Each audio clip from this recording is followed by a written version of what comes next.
ഞങ്ങളുടെ വീട്ടിലെ അച്യുതണ്ട് എന്ന് പറയുന്നത് സിന്ധുവാണ്. ഈ കുമ്പിടി എന്നൊക്കെ പറഞ്ഞ് രണ്ടിടത്ത് കാണാറുണ്ട്, നാലിടത്ത് കാണാറുണ്ട്. ഹൻസികയുടെ അടുത്ത് ഞാൻ പലപ്പോഴും അടുത്തിരുന്ന് സംസാരിക്കുമ്പോൾ എനിക്ക് തോന്നും എന്നേക്കാൾ വളരെ പ്രായവും പക്വതയുമുള്ള ഒരാളാണ്. എൻ്റെ കുടുംബത്താണ് നടക്കുന്നതെങ്കിൽ ഞാൻ എന്തിനും തയ്യാറാവും. എതിർവശത്ത് നിൽക്കുന്നത് 3 പെൺകുട്ടികളാണ്. അവർ കൊണ്ട് കൊടുത്തിരിക്കുന്ന പരാതികളെന്ന് വെച്ചാൽ എല്ലാം നോൺ വെയിലബിൾ ആണ്. ബലാത്സംഗ ശ്രമം, തട്ടിക്കൊണ്ടുപോകൽ, പണാപഹരണം, അങ്ങനെ 7 വകുപ്പാണ്. അന്നത്തെ സാഹചര്യത്തിൽ ഈ കുടുംബത്തിനകത്ത് എനിക്കൊരു ഹീറോ ആവാൻ പറ്റി. BJP എന്ന് പറഞ്ഞാൽ ഒരു വർഗീയ പാർട്ടിയാണ്, കമ്മ്യൂണൽ പാർട്ടിയാണ്. ഇങ്ങനെ പൊതുവെ ഒരു സംഭവം വന്ന് ആ ആളെ കാണുമ്പോൾ തന്നെ ദേഷ്യം വരും. ഇത്രയും നല്ലൊരു സംസ്ഥാനം, അതായത് ദൈവാനുഗ്രഹം ഏറ്റവും കൂടുതലുള്ള സംസ്ഥാനങ്ങളിലൊന്നാണ് കേരളം. കാരണം ഒരാൾക്കൊരു ബിസിനസ് തുടങ്ങിയാൽ അത് പൂട്ടിക്കാൻ 100 പേര് വരും. പിണറായി വിജയൻ നല്ല പറയുന്നത്, എൻ്റെ മുഖ്യമന്ത്രിയാണ്, ആ മുഖ്യമന്ത്രി നന്നായിട്ടിരിക്കണം, ആ മുഖ്യമന്ത്രി നല്ലതാണെന്ന് ഞാൻ പറയുന്നത് തെറ്റ്. ലീഗിൻ്റെ തങ്ങൾ കുടുംബം, ബഷീർ മൂത്താളും ബഷീർ തങ്ങളും ഞാനും ഏറ്റവും അടുത്ത സുഹൃത്തുക്കളായിട്ട് ഞങ്ങൾ ഒരുമിച്ച് ബിസിനസ് ചെയ്തവരാണ്. പുള്ളി ഇവിടെ വന്നാൽ എൻ്റെ വീട്ടിൽ വന്നിരിക്കും, എൻ്റെ വീട്ടിൽ തരുന്ന ഭക്ഷണം കഴിക്കും, അദ്ദേഹത്തിൻ്റെ വീട്ടിൽ പോയി അവിടെ നിന്ന് തരുന്ന ഭക്ഷണവും ഞാൻ കഴിക്കും. അപ്പം അടുത്ത ചോദ്യം എന്താണെന്ന് എനിക്കറിയാം, ബീഫ് കഴിക്കുമെന്നില്ല ചോദിക്കാൻ പോലും ഞാൻ കഴിക്കും. കേരള സ്റ്റോറി എന്ത് തോന്നി? ഒരു നടൻ കൂടിയാണ്. ഇതൊരു സിനിമയായിട്ട് കാണുന്നേ, TP 51 സിനിമയായിട്ട് കാണുക, ഏതും സിനിമയായിട്ട് കാണുക. ഇഷ്ടമുള്ളവർ കാണുക, ഇഷ്ടമില്ലേ കാണണ്ട. കലാകാരനാണ്, അപ്പോൾ സാംസ്കാരിക വകുപ്പാവാം, ടൂറിസത്തെ കുറിച്ച് ഭയങ്കര ചിന്തയുണ്ട്, ടൂറിസം വകുപ്പ് മന്ത്രിയാവാം. അല്ല, ഇനി ഇതൊന്നും എല്ലാത്തിനും വകുപ്പാവാം കുറേ കൂടി ഏതായിരിക്കും സ്വീകരിക്കുക? കടി ട്രോൾ വരാൻ പോകുന്നറിയോ, ഈ ചിലരുടെ മക്കൾക്ക് വേണ്ടി 1ാം ക്ലാസ്സിൽ പഠിച്ചുകൊണ്ടിരിക്കുമ്പോഴേ എഞ്ചിനീയറിംഗിന് പൈസ കൊടുത്തു വയ്ക്കും. അവൻ 10ാം ക്ലാസ് പോലും പാസ്സാവത്തില്ല. മനസ്സിലായില്ലേ? അപ്പൊ അടിയിൽ എഴുതും 2 എണ്ണം മുട്ട ഇട്ടിട്ടാണ് അവൻ വരുന്നുണ്ട് മന്ത്രി. BJP അധികാരത്തിൽ വന്നാൽ CM ആയിട്ട് ആരെയാണ് മനസ്സിൽ കാണുന്നത്?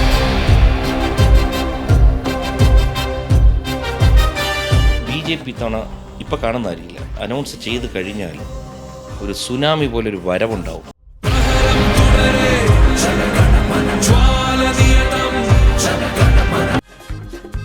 ഇഞ്ചി മൈ മീൽ പാർട്ട്ണർ.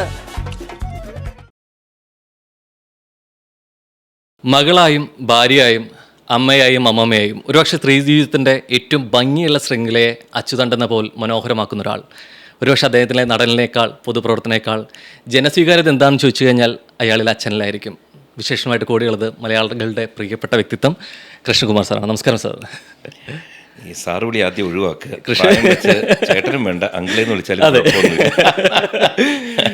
അച്ഛനും കഴിഞ്ഞ് ഇപ്പം അപ്പൂപ്പനായി. അതെ, ഞാൻ അതുകൊണ്ട് തന്നെ തുടക്കത്തിൽ ഞാൻ ആ വാക്ക് ഉപയോഗിച്ചത് അല്ലേ. ഒരുപക്ഷെ നമ്മൾ സ്ത്രീ ജീവിതങ്ങളുടെ എല്ലാത്തരം ഘട്ടങ്ങളും പറയും, എല്ലാത്തരം ഘട്ടങ്ങളെയും ഏറ്റവും ഭംഗിയായിട്ടത് കണ്ടുകൊണ്ടിരിക്കുകയാണ്. അല്ലെങ്കിൽ ഞാൻ അച്യുതണ്ട് എന്നുള്ള വാക്ക് ഉപയോഗിച്ചത് അതുകൊണ്ട് തന്നെയാണ്, ഒരു തണ്ടെന്ന പോലെ വീക്ഷിച്ചുകൊണ്ടിരിക്കുകയാണ്. പക്ഷെ അങ്ങനെ ഒരു ബുക്ക് എഴുതുകയാണെങ്കിൽ, ഒരു പുസ്തകം എഴുതുകയാണെങ്കിൽ എത്രത്തോളം ആധികാരികമായിട്ട് സംസാരിക്കാൻ പറ്റുന്ന മറ്റൊരാളുണ്ടോ എന്നുള്ള സംശയമാണ് അല്ലേ. സോ അതിലൂടെ തന്നെ ചോദിച്ചു തുടങ്ങിക്കോട്ടെ. ഒരുപക്ഷെ എല്ലാത്തരം ഘട്ടങ്ങളും കണ്ടിട്ടുണ്ട്, മകളെ കണ്ടിട്ടുണ്ട്, ഭാര്യ, അമ്മമ്മ കേട്ട് എല്ലാ മേഖലകളും സമസ്ത മേഖലകളും കണ്ടുകൊണ്ടിരിക്കുക. എനിക്ക് തോന്നുന്നു എപ്പോഴാണ് ഒരു പുരുഷൻ്റെ ഒരു POVയിൽ ചിന്തിക്കുന്ന സമയത്ത് സ്ത്രീ ഏറ്റവും പ്രയാസമുള്ളൊരു ഘട്ടം ചോദിച്ചാൽ എന്തായിരിക്കും? ആരുടെ പ്രയാസഘട്ടമാണ് ചോദിച്ചത്? സ്ത്രീ ജീവിതത്തിൻ്റെ രണ്ടും വരണം. അവരുടെ പ്രയാസഘട്ടം എന്ന് പറയാനും പറ്റുന്നില്ല, എന്നാൽ സന്തോഷഘട്ടമാണെന്ന് ചോദിക്കും. കാരണം വെച്ചാൽ ഈ ഗർഭിണിയാവുമ്പോഴത്തേക്ക് വലിയ സന്തോഷമാണ്. പ്രസവം എന്ന് പറയുന്നത് പലർക്കും ഭയം ഉണ്ടാക്കുന്നൊരു കാര്യമാണ്, എങ്ങനെയാണെന്നൊക്കെ. എന്നാൽ പ്രസവിച്ചു കഴിഞ്ഞാൽ കുഞ്ഞെങ്ങനെ ഇരിക്കുന്ന കാണാനുള്ളൊരു ആകാംക്ഷയുണ്ട്. ഇതെല്ലാം കൂടി കടന്നു പോകുന്ന സമയത്ത്, ഈ പ്രസവത്തിനായി അഡ്മിറ്റ് ചെയ്യുന്ന സമയത്ത് അവരുടെ അമ്മമാർക്ക് വെളിയിൽ, അമ്മയല്ല അച്ഛനും പ്രശ്നമാണെങ്കിൽ പോലും അവർക്ക് വലിയ ആദിയാണ്. എങ്ങനെയായിരിക്കും മകള് ഈ പ്രസവവേദന കടക്കാൻ പോകുന്നത്, ഇത് കഴിഞ്ഞ് കുഞ്ഞിനെ വളർത്തുന്ന കാര്യത്തിൽ എല്ലാം സ്ത്രീകൾക്ക് കുറേയധികം സന്തോഷിക്കാനും ആഹ്ലാദിക്കാനുണ്ടെങ്കിലും വലിയൊരു, ഞാൻ ഈ അച്യുതണ്ടിൽ എന്നെ അച്യുതണ്ടാക്കി പറഞ്ഞു. ആക്ച്വലി അങ്ങനെയല്ല, ഞങ്ങളുടെ വീട്ടിലെ അച്യുതണ്ട് എന്ന് പറയുന്നത് സിന്ധുവാണ്. അതാണ് ഒരു സത്യാവസ്ഥ. കാരണം 4 മക്കൾ വളരുന്ന സമയത്ത് ഈ 4 മക്കളുടെ കാര്യവും നോക്കാൻ ഈ കുമ്പിടി എന്നൊക്കെ പറഞ്ഞ് 2 ഇടത്ത് കാണാറുണ്ട്, 4 ഇടത്ത് കാണാറുണ്ട്. ട്യൂഷൻ്റെ അവിടെ നോക്കുമ്പോൾ അവിടെ ഉണ്ട്. സ്പോർട്സിന് ഒരാൾ പോകുന്നു, ജിംനാസ്റ്റിക് ഹൻസിക്ക് അതുമില്ല, അവിടെയുണ്ട്. പിള്ളേർക്ക് ഇതിനിടയ്ക്ക് ചെറിയ ഷൂട്ടിംഗ് വരുന്നു, അവിടെയുണ്ട്. ഇതെങ്ങനെ മാനേജ് ചെയ്യുമെന്ന് അറിയില്ല. ഇതിനിടയ്ക്ക് ചെറുപ്രായത്തിൽ ഓരോ കുഞ്ഞുങ്ങൾ ജനിക്കുമ്പോൾ അവർക്ക് പാല് കൊടുക്കണം, അവരുടെ ഉറക്കക്കുറവാണ്. ഇതെല്ലാം കഴിഞ്ഞ് രാവിലെ ഹാപ്പി ആയിട്ട് നിൽക്കുന്നുണ്ട്. പക്ഷെ സിന്ധു പറയുന്ന വെച്ചാൽ അവരുടെ ഏറ്റവും പ്രയാസഘട്ടം ഈ 4 പിള്ളേരെ നോക്കുന്നല്ലായിരുന്നു, ഈ ഭർത്താവിനെ സഹിക്കുന്നത്. പച്ചയായ യാഥാർത്ഥ്യം അല്ലേ? ബാക്കിയൊക്കെ എനിക്ക് മാനേജ് ചെയ്യാം, നിങ്ങളെ മാനേജ് ചെയ്യാനാണ് ഏറ്റവും ബുദ്ധിമുട്ട്. ഇത് ആദ്യമേ പറഞ്ഞ് സ്വയം ഇത്രയും പറഞ്ഞിട്ട് കൊണ്ടുവരാതെ ഞാൻ ഈ പലപ്പോഴും എന്നുള്ള രീതിയിലേക്ക് ഇപ്പം 5 സ്ത്രീകളുള്ളൊരു ഫാമിലിയിൽ അല്ലെ, ഒരു ആൺകുട്ടിയില്ല എന്ന് പറയുന്നു. പക്ഷെ പലപ്പോഴും വീടുകളിലും സംസാരങ്ങളും കേൾക്കുമ്പോൾ വീട്ടിൽ ഏറ്റവും താഴെയുള്ള അനിയനായിട്ട് മാറുന്നുണ്ടോ കൃഷികുമാർ എന്നുള്ള വ്യക്തിത്വം എന്നൊരു സംശയം തോന്നാറുണ്ട്. അപ്പം എവിടെയൊക്കെ ഇവരൊക്കെ താഴെയായി പോകുന്നൊരു സമയം എപ്പോഴായിരിക്കും? കാരണം ഇവരെ കുറേ കാര്യങ്ങൾ തീരുമാനം എടുക്കുന്നു, ഡിസിഷൻ മേക്കേഴ്സ് ആവുന്നു. അത് ഏറ്റവും സന്തോഷപൂർവ്വം സ്വീകരിക്കുന്ന ഒരു അച്ഛൻ. അസൂയ നമുക്ക് കമൻറ്റ് ബോക്സിൽ വരെ കാണാൻ പറ്റും, ഇതുപോലെ ഒരു അച്ഛനെ കിട്ടിയിരുന്നെങ്കിൽ എന്നുള്ള. അങ്ങനെ ചിന്തിപ്പിക്കുന്നതിൽ എവിടെയൊക്കെയോ ഇവർ ഡിസിഷൻ മേക്കേഴ്സ് ആവുന്നുണ്ടെങ്കിൽ എവിടെയോ താഴെയുള്ളൊരു മകനായിട്ടോ താഴെയുള്ളൊരു ആൺകുട്ടിയായിട്ടോ മാറുന്നൊരു സമയങ്ങളുണ്ട്. ഏറ്റവും കൂടുതൽ അതേതായിരിക്കും? ഇപ്പോൾ എനിക്ക് പ്രായം 57 വയസ്സാണ്. ഇതിനകത്ത് നമ്മൾ പല വ്യക്തികളെ കാണുന്നു, പല ബുക്കുകൾ വായിക്കുന്നു, യാത്ര ചെയ്യുന്നു. അപ്പോൾ നമ്മൾ മനസ്സിലാക്കുന്നത്, ഇപ്പോൾ റോഹൻ എൻ്റെ എതിരെ ഇരിക്കുന്നു, കാഴ്ച കൊണ്ടും പ്രായം കൊണ്ടും എന്നെക്കാൾ വളരെ ഇളയതാണ്. പക്ഷേ റോഹൻ്റെ ആത്മാവെന്ന് പറയുന്ന സാധനമുണ്ട്, അകത്തെ സോൾ. ഇത് എത്ര യാത്ര ചെയ്താൽ നമുക്കറിയില്ല. ഇപ്പോൾ ഹൻസികയുടെ അടുത്ത് ഞാൻ പലപ്പോഴും അടുത്തിരുന്ന് സംസാരിക്കുമ്പോൾ എനിക്ക് തോന്നും എന്നേക്കാൾ വളരെ പ്രായവും പക്വതയുമുള്ള ഒരാളാണ്. കാരണം ഡിസിഷൻ മേക്കിങ്ങിൽ എന്നേക്കാൾ ബെറ്ററാണ്. അത് ഓരോരുത്തരെയും, ഇപ്പോൾ എൻ്റെ മക്കളായതുകൊണ്ട് എനിക്കറിയാം, അപ്പുറത്തെ വീട്ടിലെ കുട്ടികൾക്ക് അവരുടെ മാതാപിതാക്കൾക്ക് ആ കുട്ടികൾ അതുപോലെ ആയിരിക്കും. ഓരോരുത്തരെയും നോക്കണ്ട. അഹാനി എടുത്താൽ അവർക്ക് ഒരു ക്വാളിറ്റി എന്നേക്കാൾ മുകളിലുണ്ട്, ഓസിക്ക് വേറൊന്ന്, ഇഷാനിക്ക് വേറൊന്ന്. അപ്പം നമ്മൾ മനുഷ്യരെ പരിചയപ്പെട്ട് വന്നു കഴിയുമ്പോഴത്തേക്ക് നമുക്ക് മനസ്സിലാവും വെച്ചാൽ നമ്മൾ എവിടേക്കോ ചില കാര്യങ്ങളിൽ നമ്മൾ കുറച്ച് ഉയർന്നു നിൽക്കും, മറ്റുള്ളവർ വേറെ മേഖലയിൽ. അതുകൊണ്ട് ഇതിനകത്ത് താഴുന്നില്ല. ആരും ആരുടെയും മുകളിലുമല്ല, ആരും ആരുടെയും താഴെയല്ല, തുല്യരാണ്. പക്ഷെ ഇതൊക്കെ അംഗീകരിക്കാൻ എനിക്ക് തോന്നുന്നു ഈ തലമുറയിലേക്ക് വരേണ്ടി വന്നിരിക്കും. കാരണം അതുകൊണ്ട് തന്നെ എനിക്ക് നമ്മൾ മുമ്പ് ഒരു ചൊല്ല് തന്നെ ഉണ്ട് അല്ലേ, മുതിർ ചൊല്ലും അല്ലേ, മുതിലേക്ക് ആദ്യം കഴിക്കും പിന്നെ മധുരിക്കും എന്ന് പറയുന്നത് തന്നെ ഈ മാതാപിതാക്കൾ പറയുന്നത് ആദ്യം കേൾക്കാൻ കുറച്ച് പ്രയാസം ഉണ്ടെങ്കിലും പിന്നീടുള്ള ജീവിതത്തിൽ എവിടേക്കോ ശരി വരുന്നുള്ള രീതിക്കാണ്. അപ്പോൾ കുറച്ചുകൂടി അഡ്വാൻസ്ഡ് ആണെങ്കിൽ പോലും മക്കൾ പറയുന്ന കാര്യങ്ങൾ അംഗീകരിക്കാനോ ഉൾക്കൊള്ളാനോ പാരൻസ് തയ്യാറായി വരുന്ന സമയം ഈ അടുത്ത് തന്നെയായിരിക്കും ചിലപ്പോൾ വന്നുകൊണ്ടിരിക്കുക അല്ലേ. അപ്പം ആ മാറ്റം എങ്ങനെ പ്രകടമാണ് ശരിക്കും? അല്ല, വന്നില്ലെങ്കിൽ ഒരു കുഴപ്പമൊന്നുമറിയോ? ഇല്ല. പുതിയ തലമുറ അവർ നമ്മളെക്കാൾ, എൻ്റെ തലമുറയേക്കാൾ എത്രയായാലും ഫാസ്റ്റാണ്. കാര്യങ്ങൾ കൂടുതൽ അറിയാം. അവരുടെ വിരലുകൾ പോലും നമ്മളെക്കാൾ ഫാസ്റ്റ് ഫിംഗേഴ്സ് എന്ന് പറയും, പെട്ടെന്ന് ചലിക്കുന്നതാണ്. അപ്പം നമ്മൾ അവരുടെ കൂടെ പോവുക. കാരണം എന്നാലേ പുതിയ കാര്യങ്ങൾ നമുക്ക് അപ്ഡേറ്റഡ് ആവാൻ പറ്റൂ. അവർക്ക് അവരുടെ ബുദ്ധിയും എല്ലാം വികസിച്ചിട്ടുണ്ടെങ്കിൽ, അവർക്ക് വിവേകം ഉണ്ടെങ്കിൽ അവർ മനസ്സിലാക്കേണ്ടത് മാതാപിതാക്കൾക്ക് അനുഭവമുണ്ട്. ഈ എൻ്റെ അറിവിൻ്റെ കൂടെ മാതാപിതാക്കളുടെ അല്ലെങ്കിൽ എന്നേക്കാൾ മുതിർന്നവരുടെ അനുഭവം കൂടി എടുക്കാമെങ്കിൽ അവർക്ക് സൂപ്പർ സക്സസ് ഉണ്ടാവും. കാരണം ഇപ്പോൾ മാതാപിതാക്കൾ സഞ്ചരിച്ചപ്പോൾ അതുവഴി പോയപ്പോൾ ഒരു അപകടം ഉണ്ടായി. ഇത് മനസ്സിലാക്കിയിട്ടുണ്ടെങ്കിൽ അതുവഴി പോകേണ്ട വേറെ വഴി പോകാം. ഇത്രേ ഉള്ള അതിനകത്ത് വ്യത്യാസം. അപ്പോൾ കാര്യങ്ങൾ കുറച്ചൊരു ഫാസ്റ്ററാവും. ഇതിനുള്ള വിവേകം കുട്ടികൾക്ക് ഉണ്ടായാൽ മതി. അത് നമുക്ക് ഉണ്ടാക്കി കൊടുക്കാൻ പറ്റില്ല. പക്ഷെ നമുക്ക് പറ്റുന്നൊരു കാര്യമുണ്ട്, അവർ ചെയ്യുന്ന ശരികൾ നമ്മുടെ ഈഗോ മാറ്റി വെച്ചാൽ അത് ശരിയാണെന്ന് ഞാൻ എൻ്റെ കൂടെ പോകാൻ തുടങ്ങിക്കഴിഞ്ഞാൽ, കാരണം എപ്പോഴും പുതിയ തലമുറ വരുമ്പോൾ അവരെ കുറ്റപ്പെടുത്തും. തലതിരിഞ്ഞ ഒരു തലമുറ എന്ന് പറയും. ഇത് ഞങ്ങളും കേട്ടത് ഒരു കാലത്ത്, ഇന്നും കേൾക്കുന്നു, ഇനി വരുന്ന തലമുറ കേൾക്കും. അപ്പോൾ എല്ലാവരിലും നല്ലതുണ്ട്. നമുക്ക് ആ നല്ലത് കാണാനുള്ള ഒരു ക്ഷമയും വിവേകവും അത് അംഗീകരിക്കാനുള്ള ഒരു മനസ്സും ഉണ്ടെങ്കിലുണ്ടല്ലോ, വളരെ സിമ്പിളാണ്. കാരണം എനിക്ക് പുതിയ തലമുറ വളരെ ഇഷ്ടമാണ്. കാരണം ആദ്യത്തെ ഒരു പോയിന്റ് ഞാൻ കാണുന്നത് വെച്ചാൽ കള്ളം പറയാറില്ല. ഇതിനോട് പലരും വിയോജിക്കും. എൻ്റെ തലമുറയിൽ ഞാൻ അഥവാ ഞങ്ങൾ കറങ്ങാൻ പോയി, അതിനകത്തൊരു പെൺകുട്ടിയും മറ്റൊക്കെ ഉണ്ട്, ആ പെൺകുട്ടിയും വീട്ടിൽ ചെന്ന് കള്ളം പറയും, ഞാനും കള്ളം പറയും. ഇന്നങ്ങനെയല്ല, ഞങ്ങൾ ഇന്നടത്ത് പോയി, ഇന്നവരുണ്ടായിരുന്നു, തീർന്നു. തുറന്ന പറച്ചിലൂടെ സംഭവിക്കുകയാണ്. അതിൻ്റെ ഫേസ് ചെയ്യാൻ കുറച്ചുകൂടെ തയ്യാറാവുന്നുണ്ട് ജനറേഷൻ. മാതാപിതാക്കളുടെ പ്രശ്നം എന്താണെന്ന് വെച്ച് കഴിഞ്ഞാൽ, ഒരു പെൺമക്കളുള്ള മാതാപിതാക്കളാണെങ്കിൽ ഓർക്കുന്ന വെച്ചാൽ ആമ്പിള്ളേരുടെ കൂടെ പോയി അവർക്ക് ഉടനെ ഒരു ഫിസിക്കൽ തോട്ട്, ഒരു സെക്ഷൽ തോട്ടിനെ പറ്റി പറ്റും. എൻ്റെ മകൾ അവരുടെ കൂടെ അങ്ങനെ ആയിപ്പോയി. ഈ ഒരു ഭയമാണ് ഇതിനകത്തെ പ്രശ്നം. കാരണം അത് കുറ്റം പറയുന്നില്ല, മാതാപിതാക്കൾക്ക് അങ്ങനെ ഒരു ഇഷ്യൂ ഉണ്ടാവാം. പക്ഷെ അങ്ങനെ ഭയന്ന് മക്കളെയും സംശയിച്ച് വീട്ടിലെ ഒരു സമാധാനവും നഷ്ടപ്പെട്ട് അവരുടെ ആരോഗ്യം പോയി മൊത്തത്തിൽ നാശമാണ്. വിശ്വസിക്കുക മക്കളെ, വേറെ വഴിയില്ല. എന്നെ എൻ്റെ മാതാപിതാക്കൾ വിശ്വസിച്ചിട്ടുണ്ട്. അതുപോലെ ഞങ്ങളുടെ മക്കളെ പൂർണ്ണ വിശ്വാസത്തിലാണ്. പിന്നെ അവരുടെ ഇഷ്ടാനിഷ്ടങ്ങളുണ്ട്. എന്ത് ചെയ്താലും കൂടെ നിൽക്കുക, എന്ന് വെച്ച് നിയമപരമായി രാജ്യത്തെ നിയമങ്ങളുണ്ട്, അത് ഭേദിച്ച് തെറ്റി കാണിക്കണമെന്നല്ല. അല്ലാതെ നമ്മൾ ഭയക്കുന്ന കാര്യങ്ങൾ അത് വിട്ടിട്ട് അവർ ചെയ്യുന്നത് ശരിയാണ്, അവരുടെ കൂടെ നിൽക്കണം. കാരണം പല ആത്മഹത്യ ഒഴിവാക്കാം. ഈ പലപ്പോഴും മക്കൾക്കൊരു വിഷയം ഉണ്ടാകുന്ന സമയത്ത് ഇത് വീട്ടിൽ വന്ന് തുറന്നു പറയാൻ പറ്റില്ല എന്നതിനെക്കുറിച്ചാണ് ആദ്യം പേടിക്കുന്നുണ്ടായിരിക്കുക. ഒരു വിഷയം നടക്കുന്ന സമയത്ത് സുഹൃത്തുക്കളോടായിരിക്കും, മറ്റാരുടെയെങ്കിലും സഹായം വന്നേക്കാം. അപ്പം വന്ന് പറയാനുള്ള മുട്ടാനുള്ളൊരു വാതിൽ തന്നെ ഇല്ലാതെയാവുന്ന സമയത്ത് നേരത്തെ പറഞ്ഞ ഒരു ആത്മഹത്യയിലേക്ക് മറ്റിലേക്ക് നയിക്കുകയും ചെയ്യുന്നുണ്ട്. ഈ തുറന്നു പറയലിൻ്റെ കുറച്ചുകൂടി സാധ്യതകൾ കൊടുക്കേണ്ടത്, അല്ലെങ്കിൽ ആ സ്പേസ് ഉണ്ടാവേണ്ടത് വീട്ടിൽ നിന്ന് തന്നെയാണ്, അല്ലെങ്കിൽ മാതാപിതാക്കളിൽ തന്നെയാണ്. ഇത് ഇല്ലാതായി പോകുന്നതാണ് അല്ലേ കൂടുതൽ കുഴപ്പമെന്നറിയോ? വേറെ ആരോടെങ്കിലും പോയി തുറന്നു പറയണമല്ലോ. ആ പറയുന്ന ആൾ മുതലെടുപ്പുകാരനാണെങ്കിൽ തീർന്നു. അതെ, കൂടുതൽ അപകടത്തിലോട്ട് പോവുക. എന്തായാലും മാതാപിതാക്കൾ ആ മുതലെടുപ്പിന് പോവില്ല. ഏറ്റവും നല്ലത് മാതാപിതാക്കൾക്ക് വലിയൊരു മനസ്സ് ഉണ്ടാവുക. മക്കൾക്ക് എന്തും വന്ന് പറയാൻ പറ്റും, പറഞ്ഞാൽ 2 ചീത്ത പറഞ്ഞാൽ അവിടെ തീരും എന്നുള്ളൊരു ഉറപ്പുണ്ടായാൽ മതി. അല്ലാതെ മൂന്നാമതൊരാൾക്ക് പോകുമ്പോൾ അതീവ ഭാഗ്യശാലിയായിരിക്കണം ആ വ്യക്തി, ആ മൂന്നാമതൊരാൾ നല്ലൊരാളാവാൻ. അല്ലെങ്കിൽ വലിയ അപകടത്തിൽ ഇതിനേക്കാൾ കൂടുതൽ അല്ലെ ജീവിതം തീർന്നു. പിന്നെ അവർ ബ്ലാക്ക് മെയിൽ തുടങ്ങും. അതെ, അവസരം മുതലെടുക്കും. അതുകൊണ്ട് മാതാപിതാക്കൾ എന്ന നിലയ്ക്ക് ഞാൻ എപ്പോഴും അവരുടെ കൂടെ നിൽക്കും. എന്ത് ചെയ്താലും ഇങ്ങോന്ന് പറഞ്ഞോ, നമ്മളുണ്ട്. അതിന് പ്രതിവിധി ഉണ്ടല്ലോ, എന്ത് പ്രശ്നത്തിനും പരിഹാരം ഉണ്ടല്ലോ. അതിന് ഏറ്റവും നല്ല പരിഹാരം മാതാപിതാക്കൾ ഉണ്ടാക്കി കൊടുത്താൽ തീർന്നു. അത് എന്തിനും കൂടെ നിൽക്കുമെന്നുള്ളതിനെ ഈ അടുത്ത് തന്നെ സോഷ്യൽ മീഡിയയിൽ നമ്മൾ കണ്ടതാണ്, വാർത്താമാധ്യമങ്ങളോട് കണ്ടതാണ്. ഓസിയുടെ ഒരു വിഷയം വന്നപ്പോൾ നമ്മൾ ദൃശ്യം സിനിമ കഴിഞ്ഞ സമയത്ത് ജിത്തു പറഞ്ഞൊരു കാര്യം ഉണ്ടായിരുന്നു. എൻ്റെ കുടുംബത്താണ് അത് നടക്കുന്നതെങ്കിൽ, ദൃശ്യം പോലെ സിനിമയിലൊരു അനുഭവം ഉണ്ടായെങ്കിൽ ഞാൻ എന്തിനും തയ്യാറാവും. അല്ലെങ്കിൽ എൻ്റെ കുടുംബത്തിൽ ഒരാൾ ചെയ്ത് കഴിഞ്ഞ് കഴിഞ്ഞാൽ ആളെ കൊലപാതകത്തിന് വരെ തയ്യാറാവുന്നൊരു നിമിഷം, അതായത് ഒരു അച്ഛനായി നിൽക്കുന്ന ഒരു POV ചിന്തിക്കുമ്പോൾ എന്തിനും തയ്യാറാവുന്നൊരു അച്ഛനായി കണ്ടിട്ടുള്ളൂ. അപ്പോൾ അക്ഷരാർത്ഥത്തിൽ ഇവിടെയും താങ്കൾ വാക്കുള്ളത് വളരെ വ്യക്തമായിരുന്നു എന്നുള്ളത്. കാരണം വീട്ടിൽ വന്ന ഒരാളെ ഞാൻ മടിയിലിരുത്തി കൂട്ടണോ എന്ന് ചോദിച്ചൊരു ചോദ്യമുണ്ട്. അപ്പം ഒരു അച്ഛനായി നിൽക്കുന്ന സമയത്ത്, ഒരു ഭർത്താവായി നിൽക്കുന്ന സമയത്ത്, അല്ലെങ്കിൽ ഒരു സഹോദരനായി നിൽക്കുന്ന സമയത്ത് കുറച്ചുകൂടി ഒരു സ്ട്രോങ് ആവേണ്ട എല്ലാ തലങ്ങളും ആ സമയത്ത് ഉണ്ടായിരുന്നു. വാക്കുകളുണ്ടായിരുന്നു. ഞാൻ തല്ലിയില്ല എന്നുള്ളത് എൻ്റെ മാന്യതയുടെ മാത്രമാണെന്ന് പറഞ്ഞത്. അപ്പം ഈ എവിടെയും തയ്യാറാവുന്നിടത്ത് വരെ വിമർശനങ്ങൾ നേരിടേണ്ടി വരുന്നൊരു സൈഡ് ഉണ്ടായിരിക്കും. എങ്ങനെയാണെന്ന് ശരിക്കും നോക്കി കാണുന്നത്?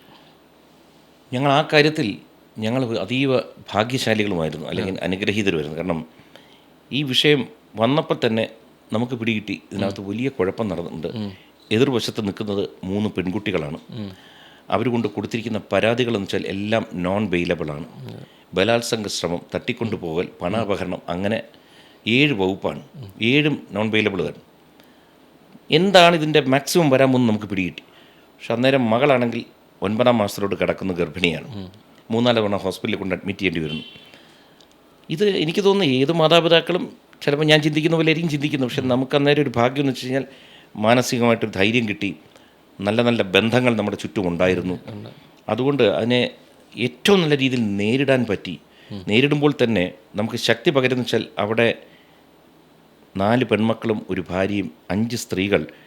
ഇപ്പോൾ തെറ്റോ ശരിയോ, ഞാൻ ഈ ഒരു ഫോൺ പോലും റെക്കോർഡ് ചെയ്യാത്ത ഒരാളാണ്. പക്ഷേ അന്ന് ഈ നടന്ന സംഭവങ്ങൾ ഒരു വീഡിയോയിൽ അവർ കാണത്തക്ക രീതിയിൽ റെക്കോർഡ് ചെയ്ത് വെച്ച് എവിഡൻസ് സഹിതം അവരും കൊടുക്കുകയാണ്.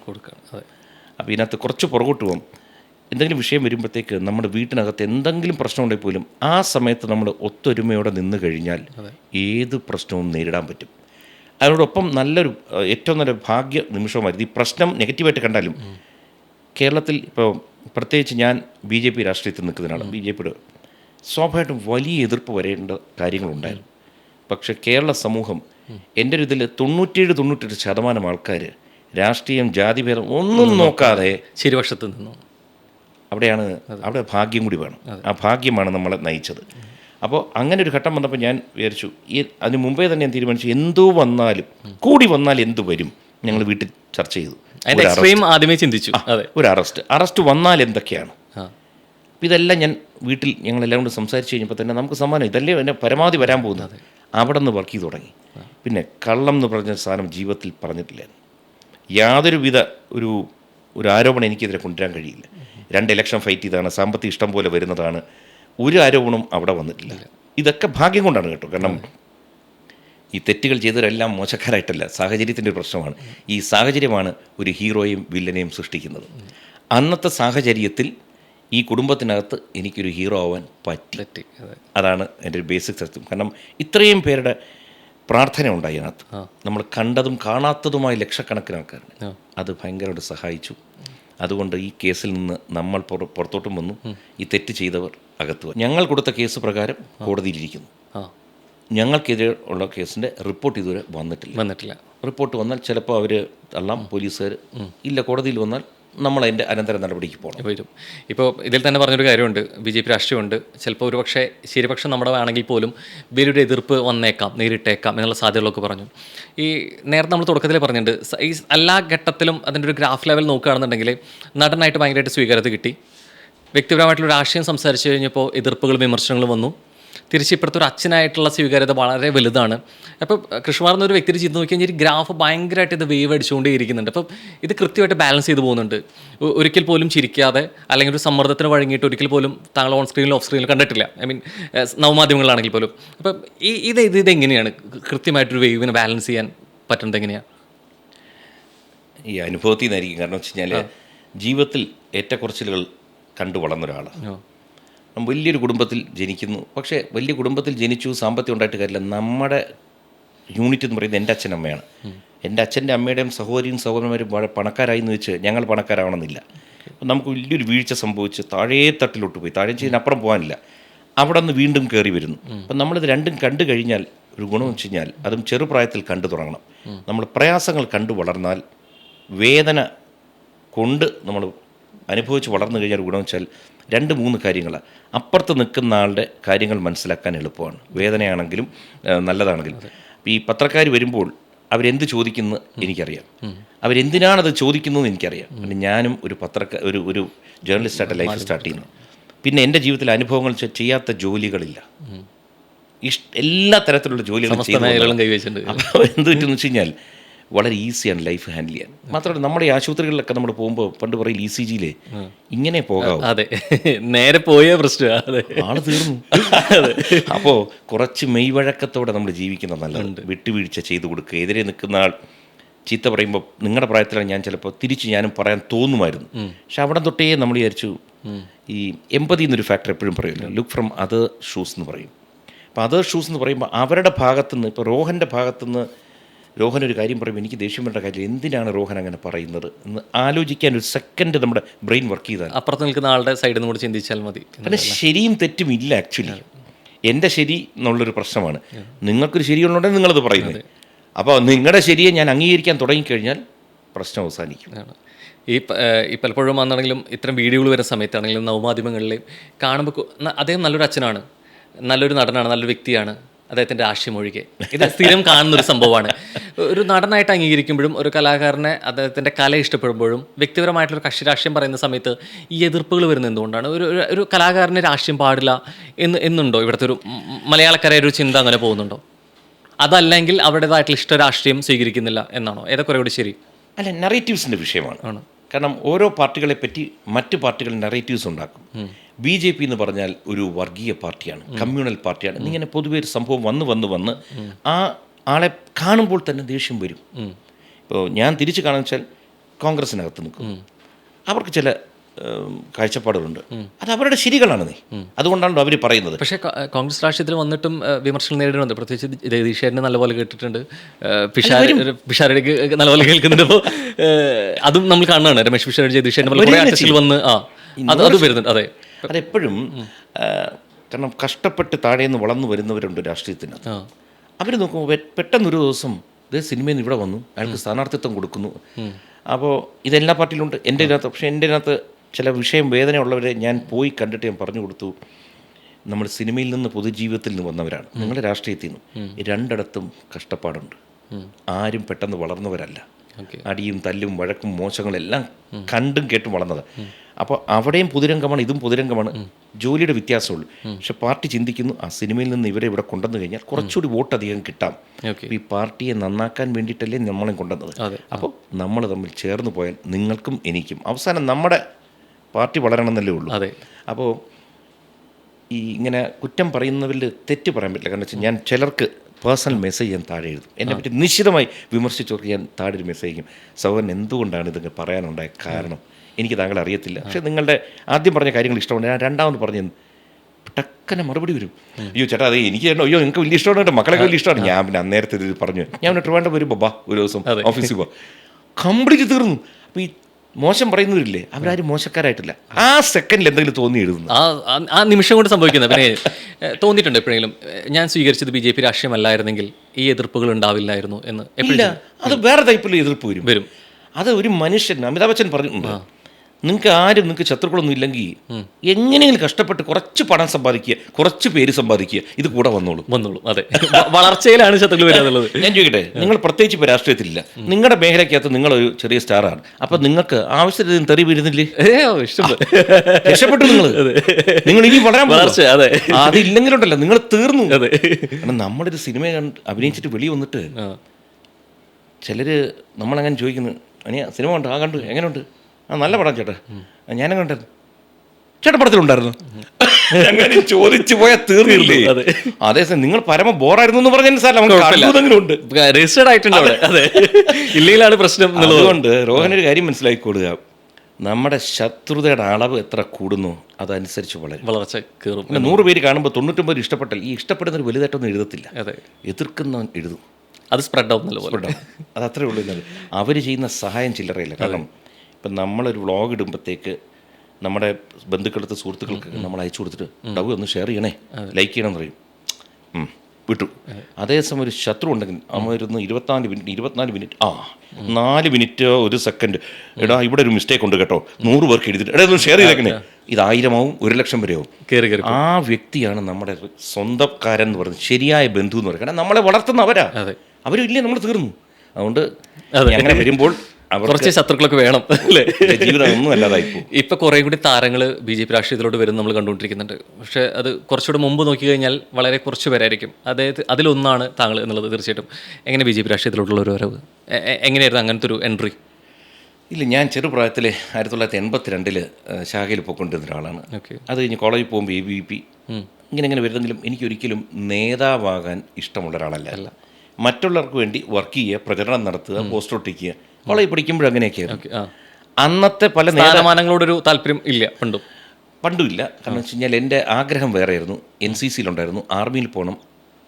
ആർമി മീൻസ് ഇന്ത്യൻ ആർമഡ് ഫോഴ്സിൽ, നേവൽ ഇതിലായിരുന്നു, അച്ഛനൊക്കെ നേവിയിലായിരുന്നു. അതുകൊണ്ട് എൻ്റെ ആഗ്രഹം അവിടെ പോകണമെന്നായിരുന്നു.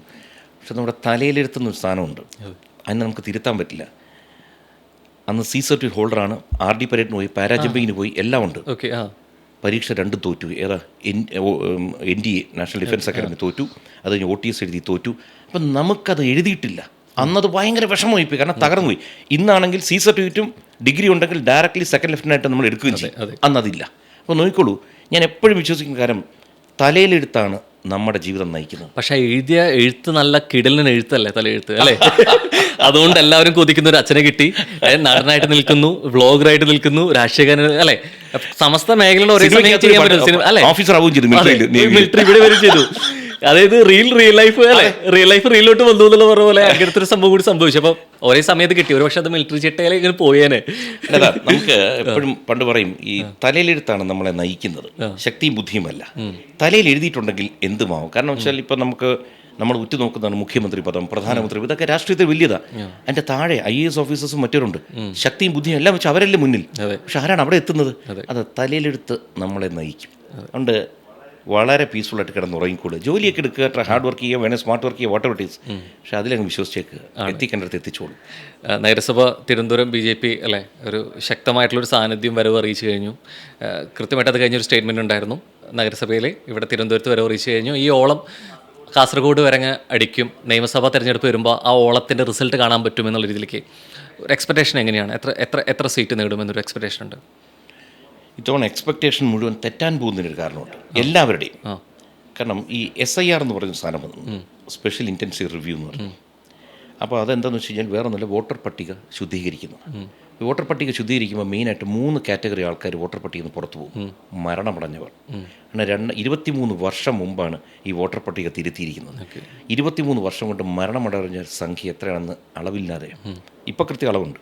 ഇത് കഴിഞ്ഞ് 2 മേൽവിലാസമുള്ളവരുണ്ട്. ഫോർ എക്സാമ്പിൾ റോഹൻ ഇപ്പോൾ നിങ്ങൾ കളമശ്ശേരിയിലേക്ക് മാറിയിരുന്നു, ഇതിന് മുമ്പ് എവിടെയായിരുന്നു? തൃശ്ശൂരായിരുന്നു. അപ്പോൾ നിങ്ങൾക്ക് തൃശ്ശൂരും അഡ്രസ്സുണ്ട്, ഇവിടെയുണ്ട്. വോട്ടർ പട്ടികയ്ക്ക് 2 വോട്ട് കിടക്കുക. മൂന്നാമത്തെ സംഭവം, മറ്റ് സംസ്ഥാനങ്ങളിൽ നിന്ന്, മറ്റ് രാജ്യങ്ങളിൽ നിന്ന് അനധികൃതമായിട്ട് വന്നവരും എല്ലാം പല സ്ഥലത്തായിട്ട് കിടക്കുക. ഇവർ രേഖകൾ ഉണ്ടാക്കിയവരുണ്ട്, ഉണ്ടാക്കാത്തവരുണ്ട് അനധികൃതമായിട്ട്. ഇവ 3 കൂട്ടരും പുറത്താവും.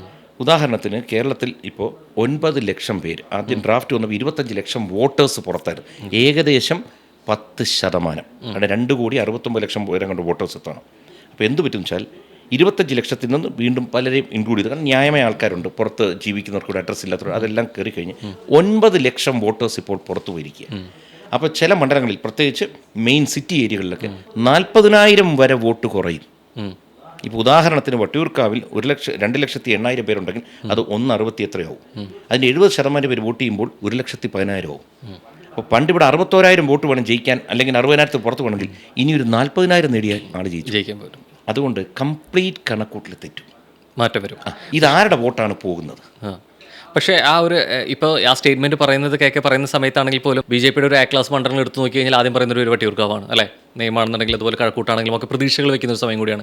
അപ്പം ഏറ്റവും കൂടുതൽ ഈ പോരാട്ടം സ്ഥാനാർത്ഥിത്വം കിട്ടാൻ വേണ്ടിയിട്ടുള്ള ശ്രമങ്ങളും 3 തലങ്ങളിൽ നടക്കുന്നുണ്ട്. പ്രത്യേകിച്ച് സുരേന്ദ്രൻ ഇവിടെ വട്ടിയൂർക്കാവ് വരണം എന്ന് പറയുന്നു, ശ്രീലേഖ ഇവിടെ വരണം എന്ന് പറയുന്നു, പ്രത്യേകിച്ച് മേയർ സ്ഥാനം കൊടുക്കാത്തതിൻ്റെ ഒരു അനുരഞ്ജനമായിട്ട് ഇവിടെ വരുന്നു എന്ന് പറയുന്നു. അപ്പം ഈ ചർച്ചകളൊക്കെ നടക്കുമ്പോൾ അവിടെ തന്നെ വട്ടിയൂർക്കാവ് ആണെങ്കിൽ ഞാൻ മത്സരിക്കാൻ തയ്യാറാണെന്നൊരു സ്റ്റേറ്റ്മെൻറ്റ് പറയുമ്പോൾ എത്രത്തോളം പാർട്ടിക്ക് അകത്ത് തന്നെ ഒരു എതിർപ്പ് വരും?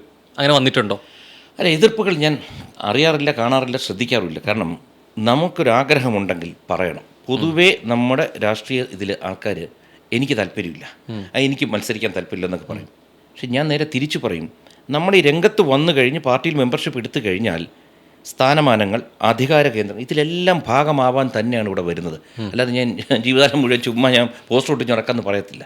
അപ്പോൾ നമുക്ക് ലക്ഷ്യങ്ങൾ വേണം. ലക്ഷ്യങ്ങൾ വെച്ച് വർക്ക് ചെയ്യുമ്പോൾ തന്നെയാണ് സ്ഥാനമാനങ്ങൾ വരുന്നത്. ഒപ്പം നമ്മുടെ തലയിലെടുത്തുകൊണ്ട് വർക്ക് ചെയ്താൽ എവിടെ വേണം എത്താം. അപ്പോൾ ലക്ഷ്യമില്ലെങ്കിൽ നമ്മൾ എങ്ങോട്ട് സഞ്ചരിക്കും? ഇപ്പം തന്നെ റോഹൻ ഈ പ്രോഗ്രാമൊക്കെ ചെയ്തു വരുന്നു. ലക്ഷ്യമുണ്ട്, എനിക്ക് ഇന്നടത്തെത്തണം, അതിലോട്ടുള്ള വഴികളാണിത് എന്ന് പറയും. ലക്ഷ്യം വെച്ച് തന്നെ നീങ്ങണം. ഇപ്പം ഞാൻ ജീവിക്കുന്നു 46-47 കൊല്ലമായിട്ട് ജീവിക്കുന്ന ഒരു മണ്ഡലമാണ് വട്ടിയൂർക്കാവ്. ഞാൻ എൻ്റെ ആഗ്രഹം പ്രകടിപ്പിക്കുന്നു, എനിക്കിവിടെ നിന്ന് മത്സരിച്ചാൽ കൊള്ളാം. കാരണം ഞാനിവിടെ ഇത്രയും കാലം വർക്ക് ചെയ്താണ്, രാഷ്ട്രീയത്തിന് അതീതമായി വോട്ടുകൾ കിട്ടാം, മക്കൾ ജനിച്ചാണ്, അവരുടെ ബന്ധങ്ങളുണ്ട്. പക്ഷേ ചിലപ്പോൾ 3-4 ആളുകൾ ഈ സീറ്റ് മോഹിച്ചു വരും. അത് ജനാധിപത്യത്തിൻ്റെ ഒരു പ്രക്രിയയ്ക്കകത്ത് തെറ്റേ അല്ല. കാരണം പാർട്ടിക്ക് ഒരാളെ മാത്രം കിട്ടി അയാളെ സഹിക്കണം. ഒരു 4-5 പേര് വന്നു കഴിഞ്ഞാൽ ഇതിലാരാണ് നല്ലത്, അവർ സർവേ നടത്തിയിട്ട് ആരാണോ നല്ലത് അവരേ നിർത്താവൂ. ഓക്കെ. പക്ഷേ ഈ ആരാണ് നല്ലതെന്ന് വയ്ക്കുമ്പോൾ 2 രീതിക്കുണ്ടാവും. ഒന്ന്, പ്രവർത്തിച്ച കാലഘട്ടം നോക്കിയിരിക്കാം, അതിനേക്കാൾ ഉപരി ജനസ്വീകാര്യത ആർക്കാണെന്ന് നോക്കിയേക്കാം. ഇതൊക്കെ മാനദണ്ഡമായി വരും. ഇതിനപ്പുറത്തേക്കൊരു പ്രശ്നം വരുമ്പോൾ നേരത്തെ തന്നെ സൂചിപ്പിച്ചിട്ടുണ്ട്, എൻ്റെ പ്രവൃത്തി മണ്ഡലം എൻ്റെ ഇവിടെയാണ്, എൻ്റെ കർമ്മമണ്ഡലം ഇവിടെ തന്നെയാണ്. പക്ഷേ മറ്റ് കാൻഡിഡേറ്റ്സ് വരുന്ന സമയത്ത് അതായിക്കോളണമെന്നില്ല. ഇപ്പോൾ പലയിടത്തും നമ്മളിപ്പോൾ കാൻഡിഡേറ്റ്സ് ഡിക്ലറേഷൻ വരുന്ന സമയത്ത് നമ്മൾ കാണുന്നുണ്ട്, മറ്റു മണ്ഡലങ്ങളിൽ പോയി ജയസാധ്യത കണ്ട് ഇവർ മുൻപ് തോറ്റിട്ടുള്ള സ്ഥാനാർത്ഥികളായിരിക്കാം. അടുത്ത പ്രാവശ്യത്തേക്ക് വരുമ്പോൾ ജയസാധ്യത കണക്കാക്കിയിട്ട് മണ്ഡലങ്ങൾ മാറ്റുന്ന കാഴ്ചകൾ അവരുടെ വാർത്തകൾ വന്നുകൊണ്ടിരിക്കുകയാണ്. അപ്പം യോജിക്കുന്നുണ്ടോ? പ്രവൃത്തി മണ്ഡലത്തല്ലാതെ, ജനിച്ച അതേ സ്ഥലമല്ലാതെ മറ്റൊരു മണ്ഡലത്തിൽ പോയി മത്സരിക്കുന്നതിനോട് എന്താ അഭിപ്രായം? പൂർണ്ണ വിയോജിപ്പാണ്. കാരണം ഞാൻ വേറെ ആരെയും പറയുന്നില്ല, ഞാൻ പലരെയും വേദനിപ്പിച്ചിട്ടുള്ള ഒരാളാണ് ആ കാര്യത്തിൽ. കാരണം ഞാൻ തിരുവനന്തപുരത്ത് വർക്ക് ചെയ്യുമ്പോൾ ഞാനത് പാർട്ടിയുടെ തെറ്റെന്നല്ല, പാർട്ടിക്ക് ചില തീരുമാനങ്ങളുണ്ട്. പാർട്ടി എന്നോട് പറയുന്നു കൊല്ലത്ത് പോയി മത്സരിക്കാൻ. ഞാൻ കൊല്ലത്തോട്ട് പോകുമ്പോൾ ആ കൊല്ലത്ത് ചിലപ്പോൾ 10-20 വർഷം വർക്ക് ചെയ്തിട്ട് ആ തവണ സ്ഥാനാർത്ഥി അവൻ മോഹിച്ചവരുണ്ടാവും. അവരുടെ മോഹത്തിന് ഭംഗം വരുത്തുന്ന ഇടപാടാണ് എന്നെ അവിടെ ഇറക്കിയപ്പോൾ ഉണ്ടാകുന്നത്. നമ്മളിവിടെ പാരച്യൂട്ടിംഗ് എന്ന് പറയും. പക്ഷെ പാർട്ടി ചിലപ്പോൾ വേറെ കണക്കൂട്ടിയിട്ടുണ്ടാവാം, കൃഷ്ണകുമാറോടൊപ്പം എന്നാൽ വോട്ട് കൂട്ടാൻ പറ്റും, അടുത്ത ഇലക്ഷനിൽ ആ വോട്ട് കൂട്ടിയതിന് ശേഷം അവിടുത്തെ വരെ നിർത്താൻ. അവരുടെ കണക്കൂട്ടിൽ ഒരാൾ വരെ ശരിയായിരുന്നു, 68,000 വോട്ട് നമുക്ക് കൂട്ടാൻ പറ്റും. പക്ഷേ ഞാൻ അതിനോട് യോജിക്കുന്നില്ല. പാർട്ടി പറഞ്ഞാൽ ഞാൻ കേൾക്കും, അത് വേറെ വിഷയം. എൻ്റെ വ്യക്തിപരമായ നിങ്ങൾ ചോദിച്ചു, അതിൻ്റെ ഉത്തരത്തിന് എനിക്ക് അതിനോട് യോജിപ്പില്ല. ഇല്ല, പൂർണ്ണ വിയോജിപ്പാണ്. പൂർണ്ണ വിയോജിപ്പ്. കാരണം എത്രയൊക്കെ പറഞ്ഞാലും, ഒന്ന്, അവിടെ വർക്ക് ചെയ്തവരുണ്ട്. 2, അവർക്ക് എന്നെക്കാൾ സാധ്യത ഉണ്ടെന്നാണ് ഞാൻ കരുതുന്നത്. കാരണം പാർട്ടിയുടെ വോട്ടിനേക്കാൾ എത്രയാണ് ഒരാൾ 10-40-50 വർഷം, എനിക്കറിയാം എനിക്കിവിടെ എത്ര ബന്ധങ്ങളുണ്ട്. എന്നോട് പറയുന്നവരുണ്ട്, കൃഷ്ണകുമാർ തിന്നാൽ ഞാൻ അല്ലാതെ വോട്ട് ചെയ്യുമോ ഇല്ലയോ, അറ്റ്ലീസ്റ്റ് ആ വാക്ക് കേൾക്കാൻ പറ്റും. പിന്നെ സ്ഥലങ്ങളെപ്പറ്റി നല്ലതുപോലെ അറിയാൻ പറ്റും. ഓരോ സ്ഥലങ്ങളിൽ തന്നെ ഒരു നിയമസഭാ മണ്ഡലത്തിൽ തന്നെ 10-26 വാർഡുണ്ടെങ്കിൽ ഓരോ വാർഡുകളിലെ പ്രശ്നം എന്താണെന്ന് നമുക്കറിയാം. ഇതൊന്നും അറിയാതെ ഒരു ദിവസം വന്ന് ഇറങ്ങിയാൽ ആരോ പറയുന്നത് കേട്ട് ജസ്റ്റ് പാർട്ടിയുടെ ഇതിൽ വിശ്വസിച്ച് പോകാനേ പറ്റൂ, സ്വന്തമായൊരു കോൺട്രിബ്യൂഷൻ കാണില്ല. അതുകൊണ്ട് എപ്പോഴും അതാത് സ്ഥലങ്ങളിൽ ജനിച്ചു വളർന്നവരെ നിർത്തണം എന്നുള്ളതാണ് എൻ്റെ വ്യക്തിപരമായ അഭിപ്രായം. തൃശ്ശൂരിന് സ്വന്തമായിട്ട് MP ഉണ്ടാകുന്നത് സുരേഷ് ഗോപി അദ്ദേഹം അവിടെ തൃശ്ശൂർ നിന്ന് മത്സരിക്കുമ്പോഴാണ്. തൃശ്ശൂരിൽ തന്നെ കുന്നംകുളം മണ്ഡലത്തിൽ ഇപ്പോൾ സ്വാഭാവികമായിട്ട് M സ്വരാജ് അവിടെ മത്സരിക്കുന്ന സ്ഥിരീകരണങ്ങൾ വന്നിട്ടില്ലെങ്കിൽ പോലും നടക്കുന്നു. അപ്പം ഇത് ശരിക്കും വിയോജിപ്പോട് കൂടി തന്നെയാണ് ഇത്തരം വാർത്തകൾ സമീപിക്കാറുള്ളത്, കാണാറുള്ളത് ഈ വിജയങ്ങളിൽ പോലും. അല്ല, അതും ഞാൻ ഇല്ലേ, ഇത് എൻ്റെ വ്യക്തിപരമായ കാഴ്ചപ്പാടാണ് ഞാൻ പറഞ്ഞത്. ഇപ്പോൾ പാർട്ടി അദ്ദേഹത്തോട് നേരത്തെ പറഞ്ഞു, അദ്ദേഹം ചിലപ്പോൾ ഒരു 5 വർഷം അവിടെ പോയി നിന്ന് വർക്ക് ചെയ്തു. അവിടുത്തെ ആൾക്കാർക്ക് സ്വീകാര്യനായി. എന്നിട്ട് പാർട്ടി ഒന്നിറങ്ങും തീരുമാനിച്ചാൽ ഞാൻ എന്നോട് യോജിക്കുന്നല്ലാതെ എന്നോട് പറയുകയാണെങ്കിൽ ഞാൻ പറയും എനിക്കിത് മതി, വേറെ സ്ഥലത്ത് എന്നെ പരിഗണിക്കരുത്. അപ്പോൾ ചോദിക്കും എന്തുകൊണ്ടാണ് കൊല്ലത്ത് പോകാതിരുന്നൂടായിരുന്നു. നമ്മൾ ഒരു അനുസരണയുള്ള ഒരു പാർട്ടി പ്രവർത്തകനാകുമ്പോഴത്തേക്ക് ഇപ്പം തന്നെ കോൺഗ്രസിൽ നിന്ന് നോക്കുക, ശ്രീ മുരളീധരൻ നമ്മളെല്ലാം ഇഷ്ടപ്പെട്ടൊരു നേതാവായ കരുണാകരൻ അദ്ദേഹത്തിൻ്റെ മകനാണ്. മണ്ഡലം മാറിപ്പോകും. അത് പുള്ളിക്ക് തന്നെ മനസ്സിലാവുന്നുണ്ട് അത് കുഴപ്പമായി തുടങ്ങി. ഇത് എല്ലാ പാർട്ടിയിലും. അപ്പം ഞാൻ എന്തുകൊണ്ട് അദ്ദേഹത്തിൻ്റെ പേര് കൂട്ടിയങ്കരിച്ചാൽ എന്നേക്കാളൊക്കെ രാഷ്ട്രീയത്തിൽ വളരെയധികം സഞ്ചരിച്ചൊരു വ്യക്തിയാണ്, കാര്യങ്ങൾ അറിവുള്ള വ്യക്തിയാണ്. ഇപ്പോൾ പുള്ളിക്ക് തന്നെ ഇപ്പോൾ കാര്യങ്ങൾ മനസ്സിലാവും. പുള്ളി പലയിടത്തും പറയുന്നുണ്ട് ഒരു നമ്മുടെ മണ്ഡലത്തിൽ തന്നെ നമ്മൾ നിന്ന് മത്സരിക്കണം, അപ്പോഴുണ്ടാകുന്ന ഇമ്പാക്റ്റ് പറയും. ഈ യാത്ര ചെയ്തപ്പോൾ എന്ത് പറ്റി നോക്കുക, പോയിടത്തെല്ലാം പുള്ളി തോക്കുകയാണ്. ആരുടെ മകനാണ്? പുള്ളി MP ആയിരുന്നു, മന്ത്രിയായിരുന്നു, എല്ലാമായിരുന്നു. പുള്ളിയുടേതായ മണ്ഡലത്തിൽ നിന്നാൽ പുള്ളി ജയിച്ചു. ഇവിടെ തന്നെ വട്ടിയൂർക്കാവിൽ തന്നെ നിൽക്കുമ്പോൾ പുള്ളി നിന്ന് ജയിച്ചുകൊണ്ടിരുന്ന ആളാണ്. പക്ഷെ ഇവിടെ നിന്ന് മാറി വേറെ പോയി, പിന്നെ കണ്ടോ ഒരിടത്തും പറ്റുന്നില്ല.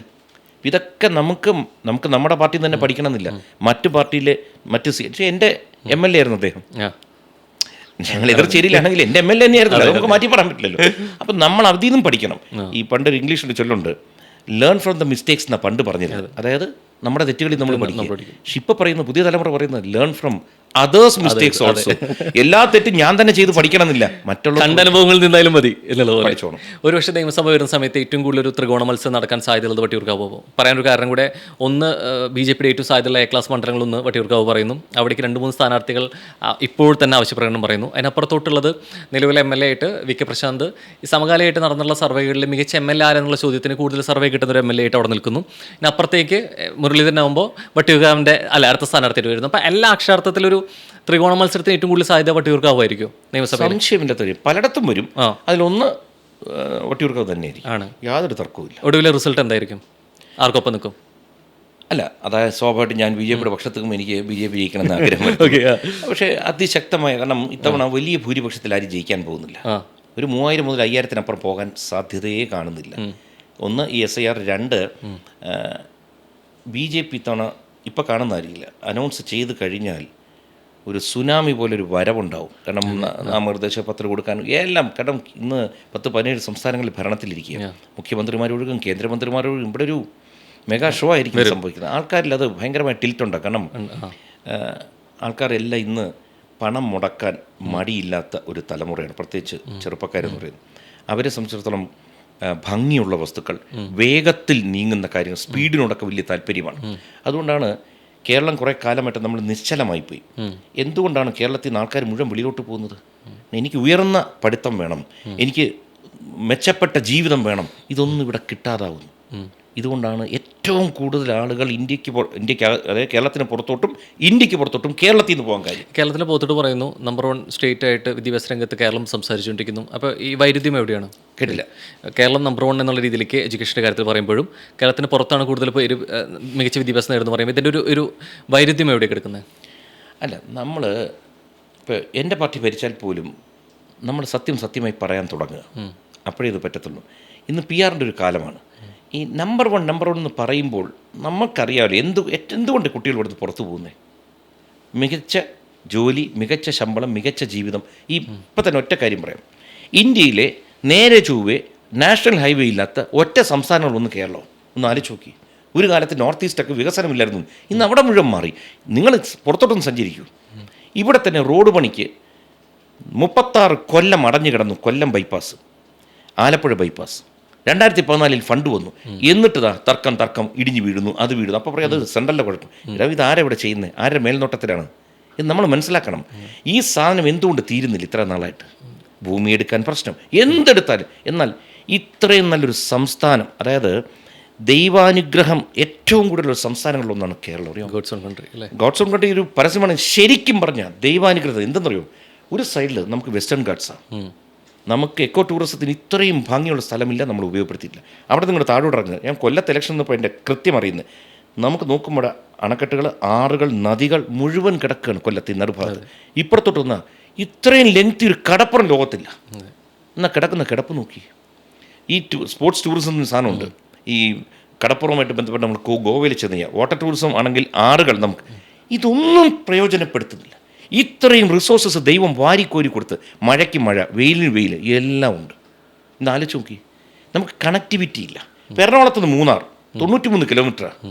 ശരിയായ റോഡുണ്ടെങ്കിൽ 1 കിലോമീറ്റർ 1 മണിക്കൂർ വേണ്ട, നമ്മളവിടുന്ന് വെള്ളം കുടിക്കും. കാലാവസ്ഥയിൽ മാറ്റം വന്ന അവിടെ ഇടിയുന്നു ഇവിടെ ഇടിയുന്നു. ഞാൻ പറയുന്നത് നമ്മൾ മലയാളികൾക്ക് അസാമാന്യമായ കരുത്തുണ്ട്. നമ്മുടെ കരുത്ത് ഇവിടെ പ്രയോജനപ്പെടുത്താൻ പറ്റുന്നില്ല. നിങ്ങൾ പുറം ലോകം സഞ്ചരിച്ച് കാണും. മസ്കറ്റ് ദുബായ് റോഡുണ്ട്, കാണേണ്ട റോഡാണ്. മലകളുടെ ഇടയിൽ കൂടിയാണ് ദുബായിലുണ്ട്. 1100 കിലോമീറ്റർ കൊണ്ടാവും.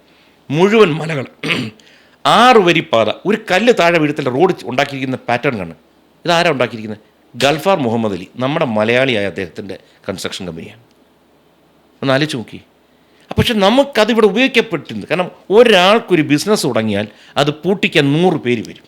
100 കാരണങ്ങൾ സംഭവം. അതെ, ഒന്ന് ആലോചിച്ച് നോക്ക്. കഷ്ടപ്പെട്ട് എവിടെന്നെങ്കിലും പൈസ കൊണ്ടുവന്ന് പുറലോകത്ത് പോയി പണം ഉണ്ടാക്കി കഴിയുമ്പോൾ അവർക്കൊരാഗ്രഹം, നമ്മുടെ നാട് നന്നാവണം, ഇവിടെ എനിക്കൊരു വ്യവസായം തുടങ്ങണം. വന്ന് ഇറങ്ങുന്ന ദിവസം എത്തും. നിങ്ങളന്ന് ഇറക്കിക്കോ, ഇന്ന സൗകര്യങ്ങളുണ്ടെങ്കിൽ ഒരു സൗകര്യമില്ല. തലമുറയായിട്ട് ഈ സാധനങ്ങൾ, ആ ഒരു ഗ്ലാസ്സൊക്കെ ബ്രേക്ക് ചെയ്യുന്നൊരു വീഡിയോ ഉണ്ടല്ലേ, ഒന്ന് ആലോചിച്ച് നോക്കൂ. ശരി, എന്നാൽ അതുണ്ടോ? ഇല്ല. നിങ്ങൾ മാറി നിൽക്കുന്നു പറഞ്ഞാൽ നോക്കിക്കൊണ്ട് നിൽക്കുന്നതിനും കൂലി കൊടുക്കണം. നോക്കൂ കൂലി. നമ്മുടെ ആറ്റിറ്റ്യൂഡ് മാറിയാൽ മതി. ഇവിടെ എല്ലാം ഉണ്ട്. വിദ്യാഭ്യാസം, നമുക്ക് പ്രൈമറി എഡ്യൂക്കേഷൻ ഇവിടെ ഉണ്ട് ധാരാളം. എന്തുകൊണ്ടാണ് അത് നമ്മൾ മനസ്സിലാക്കണം. ക്രിസ്ത്യൻ മിഷണറീസ് പണ്ട് തൊട്ട് ഇവിടെ വന്നുകൊണ്ട് അവർ സ്കൂളുകൾ ആരംഭിച്ചുകൊണ്ട് പ്രൈമറി എഡ്യൂക്കേഷനിൽ നമ്മുടെ നമ്പർ 1 ആണ്. അത് കഴിഞ്ഞ് മുകളിലോട്ട് നമ്മൾ നോക്കിക്കഴിഞ്ഞാൽ എവിടെ ഇരിക്കുന്നു? ഹയർ എഡ്യൂക്കേഷനാണല്ലോ ഇന്ന് എല്ലാവരും നോക്കുന്നത്. അതിന് സാധ്യതകളില്ല. അപ്പോൾ ഇതിനെ മുഴുവൻ തടഞ്ഞുകൊണ്ടിരുന്നവരാണ് ഇന്ന് ഭരണത്തിലിരിക്കുന്നത്. എനിക്ക് ഒരു രാഷ്ട്രീയ പാർട്ടിയോട് വിരോധമുണ്ട്, പേരൊന്നും എടുത്ത് പറയാത്തത്. പക്ഷെ നമ്മൾ മനസ്സിലാക്കേണ്ടതെന്ന് വെച്ചാൽ, ഞാൻ കടന്നു പോകും, അടുത്ത തലമുറകൾക്ക് നമ്മൾ എന്തെങ്കിലും ചെയ്തു വെച്ചിട്ട് വേണം പോകാൻ. ഞാൻ ഇന്ന് എന്തെങ്കിലും നന്മ അനുഭവിക്കുന്നുണ്ടെങ്കിൽ പണ്ട് ചെയ്തു വെച്ചവരുടെ ഗുണമോ, ഒരു തെങ്ങാണെങ്കിലും മരമാണെങ്കിലും തണൽ കിട്ടുന്ന അവർ നട്ടുവെച്ചതാണ്. നമ്മൾ ഇതുപോലെ തണലുകൾക്കുള്ള വഴി ഉണ്ടാക്കി വെച്ചിട്ട് വേണം പോകാൻ. അതില്ല, ഇത് മുഴുവൻ തടസ്സപ്പെടുത്തുക.